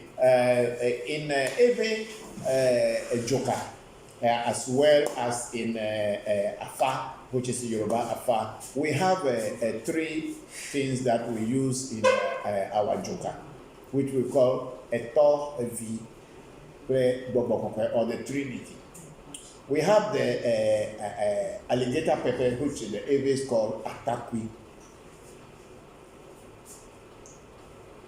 And that Atakwi, when you are being given or initiated into any particular spirit, the Atakwi is the activator or the SIM card that after they put the incantation on the Atakwi or the alligator pepper seeds, and you swallow the seed, then that spirit whose incantations, or let me use the Indian word mantra, or let me use the Hebrew one, holy words, had been put onto that, the spirits whose holy words or names have been put onto that particular seed. When you swallow it, then you and that spirit become one. Now it's like a telephone, and a telephone is empty. And then if you buy a network that your favorite network's SIM card, when you put it inside, now you can receive information through that network. So it is with the seeds of alligator pepper in Eve, and then we put the power on it, and when the person swallows it, then okay. Then we have the cola. There are two types of cola. There is one called a V, which have about 4, 5, 6, 3, 4, 5, 6 faces. When you break it, you can get about 3, 4, 5, 6, even to 7 different pieces out of it. And then there is the other one, which is the cola nut itself, which is the goro, which you break it, you can only break it into 2. So these 2 colas are there. And then there is the bitter cola called orobo in the Yoruba language, orobo. And then the English name is bitter cola. The Aves shorten it because it is not originally from here. It came from Anago land or Yoruba land. So we, instead of our people calling it the full name, Orobo, they don't know it. So Owo. That's how a lot of people know it. They don't know that the full name is Orobo. So that is the bitter cola. So these 3 Atakwi or Atari, as in the Yoruba Atari, and then Ebe call it Atakwi, then the Evi, I think the Nigerians, I don't know whether they call it a V, but I think it's similar, a V, which means a child, and then the other one, the normal bitter cola or cola, is also most of the time it's just the bitter cola, the 3, Ata, Evi, Lobo. These 3 are the ones used in vodu a lot and also used in Fa. When they want to talk to Fa, you need the Atakwi and you need the Evi to chew, and then when you are speaking to Fa listens to you, because that is the one that gives the power to your tongue. Then when you talk, the spirit can listen. And when you want to talk to something like a voodoo, like a kind, when you chew the seed, and then your tongue becomes hot, when you talk to it, then the spirit listens. Because so in every voodoo, as well as in Yoruba, Afa or Ifa, as Yoruba may call it, we call it Afa. We use this bitter cola, Atakwi or alligator pepper, and then the cola Evi, and then sometimes the normal cola. The normal cola is only used for certain voodoos like Alafia or Goro voodoo, which is Jopata, where we use cola, normal cola. We don't very much use the Evi for Jopata because Jopata is also one type of a deity or a throne, and that is how it's also taken care of. Then most of the things in every spirituality, Aka, Evi, Logo, these 3 are constant. And then there is the herbs also that go, that the 5 fundamental herbs of voodoo. Those herbs, if any of them should add to any other herb, even if you don't know all the herbs, when you know the incantation, when you put them together, the voodoo will start to come and work until you will be able to know the other herbs. So, Sister Afi, that is what I know about Ata, Evi, Lobo, Akpekakaka. Yes. My question is, during Atakwi or alligator pepper, is it the same? Is it as powerful as using Ache? There are 2 different things. Ache is totally different thing, and Atakwi, because when they initiate you, they cannot use Ache to initiate you if you have not been initiated with Atakwi or other things already.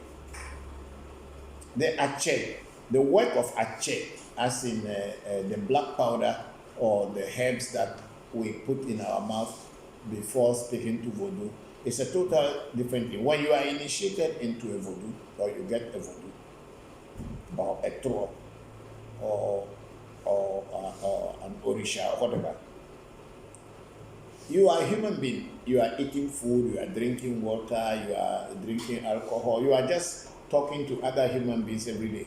So your voice is just like a normal voice. But if you want your voice to be powerful, the time you are going to talk to the voodoo or the spirit, you don't talk to the spirit with your normal tongue. You put something into your mouth that will make your voice more powerful for the spirit vibration of the spirit to be able to equalize that vibration and the spirit listening to you. Unlike just talking to human being, it's different. So when you put a chair on your mouth, your voice become more powerful than normal human voice. So spirits listen. So Ache and Atakwi are two different things together, because in some Ache, even Ataku is added before they do the black powder. So it is a little bit different, but you must first be initiated by the basic things that are used in Ebe Voodoo and Afa is the Atakwi, a V, and Logo, or the V is the cola that breaks into more than two pieces, and then Logo or Orobo is the bitter cola. So these are the three things that we call them the Trinity in Voodoo. But the three of them form what Voodoo is. If they are there, then Voodoo is there. Because without, if you can fix a Voodoo, put all the heads together, without empowering it with words that can let it start moving, just like when you build a car in the factory. You understand? You build a car in the factory, the engine and everything is okay. What will make it to work? Even if you put fuel inside, you need something. You need battery. Without the battery, or you need some electrical energy to kick it before it starts running. So that is what the Ache is. The Ache becomes like the word that kicks this in, and then of course the cola, the Atakwi and the bitter cola are the things that make the voodoo to start to behave or become active. That's what it is. I hope I make sense. Yes, Sister Afi Dara, thank you very much for that question.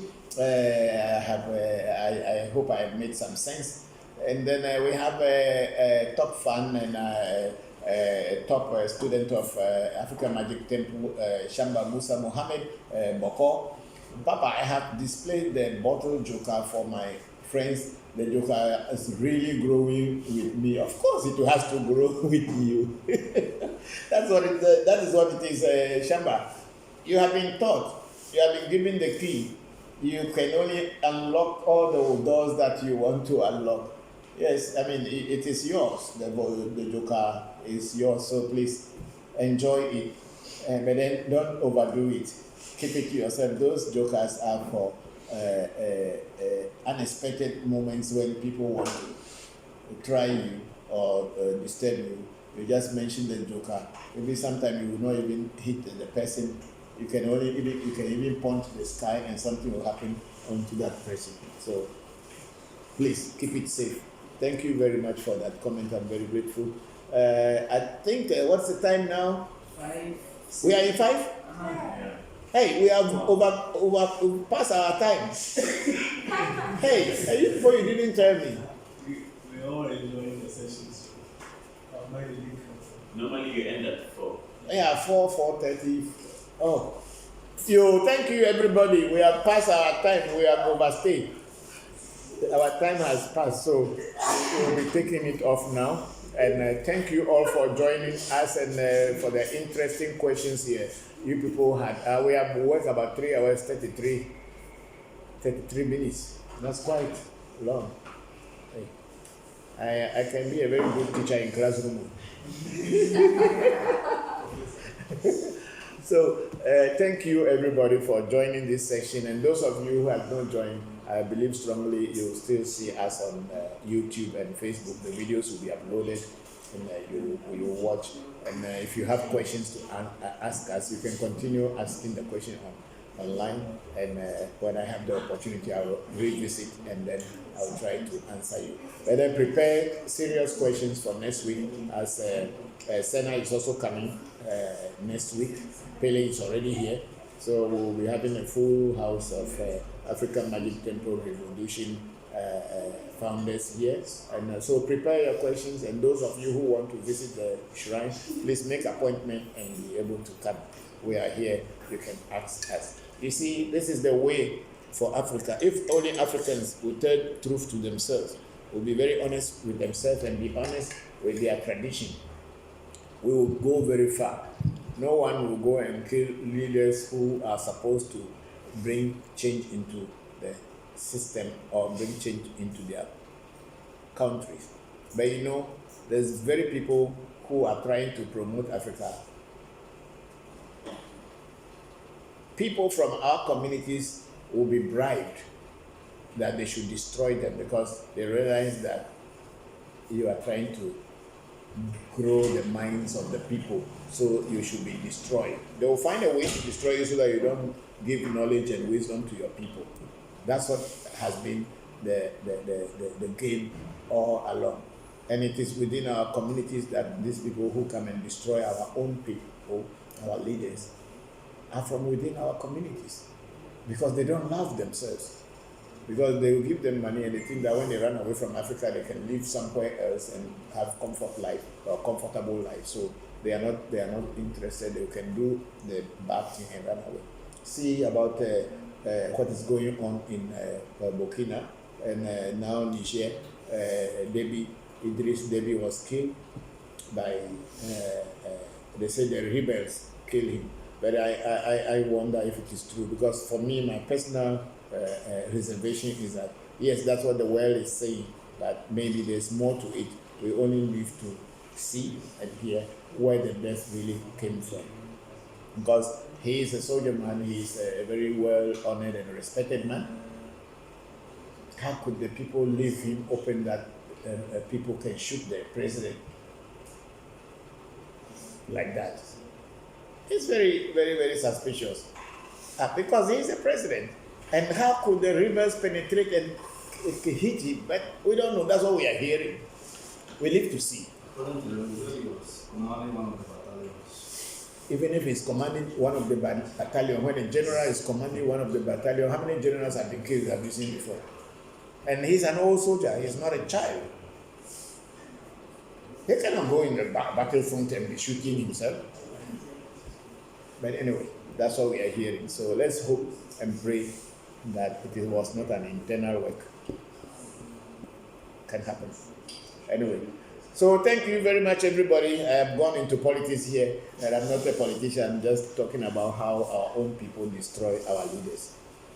Yo manduago yo maunga soboli sa maunga kitikata maunga se jota ma jota se na no sete no no no revi dokuno vi ono revi bien dokuno vi dokuno vi bien no vi se ne popoliko me yora ke na te pe ubuga ke ya me yo sheme hem for asho ko se bi for asho ke duago yo abraxas me yo se abreto duago yo ta abreto we vi ko o we soton kama yo manduago yo me no zoje anyi duzoka katika zibosha drena ya la fama nya bomina kwa kiro nya bomina joro hono nya me yora ka sisi wonya nyi ba ma jo flora for prime dam do ri kanya bi ma teku etega o me yo akan be chobe kan mo le ba kan je bo ba kan su ba kan tro ba kan me ni ba kan bi fi ba kan ma ni ata ba kan je ba kan pe ba be ba haja do la ko ba on de je fi to ba so ma te do jo o yo mi nu da o ho ba bo wa o ka ko ko mi ozango o yo mi ple vira ka nya ko be se ya me yo jopata jomaku afokema volume chime volume do me gbere okoko ko atoro so form jobonye o hebe jobonye me to aya ma olo moju to ami kware pe nyi le pe me to ba jo tu so kle bo me to pe ka jopata na yele afi jovo wa jo nyi jopata be fiaro jopata metro me beda ma olo abi fa go le to ere na fi ajo lo jopata te pe yo abi se me bo ju to be de ta ba pe mi ki so bo lu ajina o bo ju klo do do pe ko Valentin fa me lo va lo jona kofu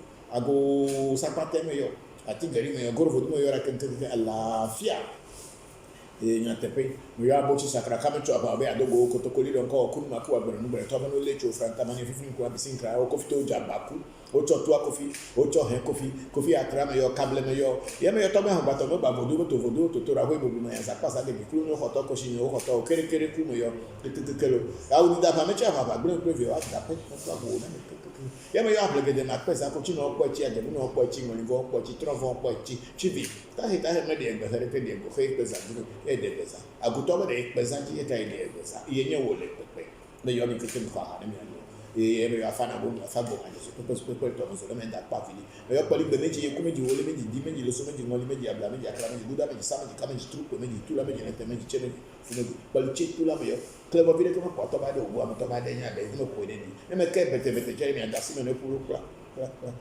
cosa ene ke gore na ameyo pete proclami togbe mama obedoro da sere am se am do mama yo do le ba na me se ameyo ba na me se no po ngbo yi ameyo le do di no po do ameyo mo po soro le no po soro ameyo de soro mo po vi le juju no po vi ameyo ji vi mo ta po na vi o le no po ta na o be vi o go asine di na keke me be jije me ne ba na agbene na agbetepe na ngbo yi ne ba na me yo mi atogbe mama o pete mi abu agbodo mo na nunya be mo na alamasisi mo na vide be mo na asidagbe evidagbe akoidagbe be mo lo kotogodo me yo mi nu re kapo me yo mi go me adi bu adi ga me ga na mi du mpe oro mi awele mi ayo me mi le mi ayo kore me che mi akwere mi atona mi sia me dogbe na mo pete le se me lo mi sia me lo po dagbe lo police tout la meilleure.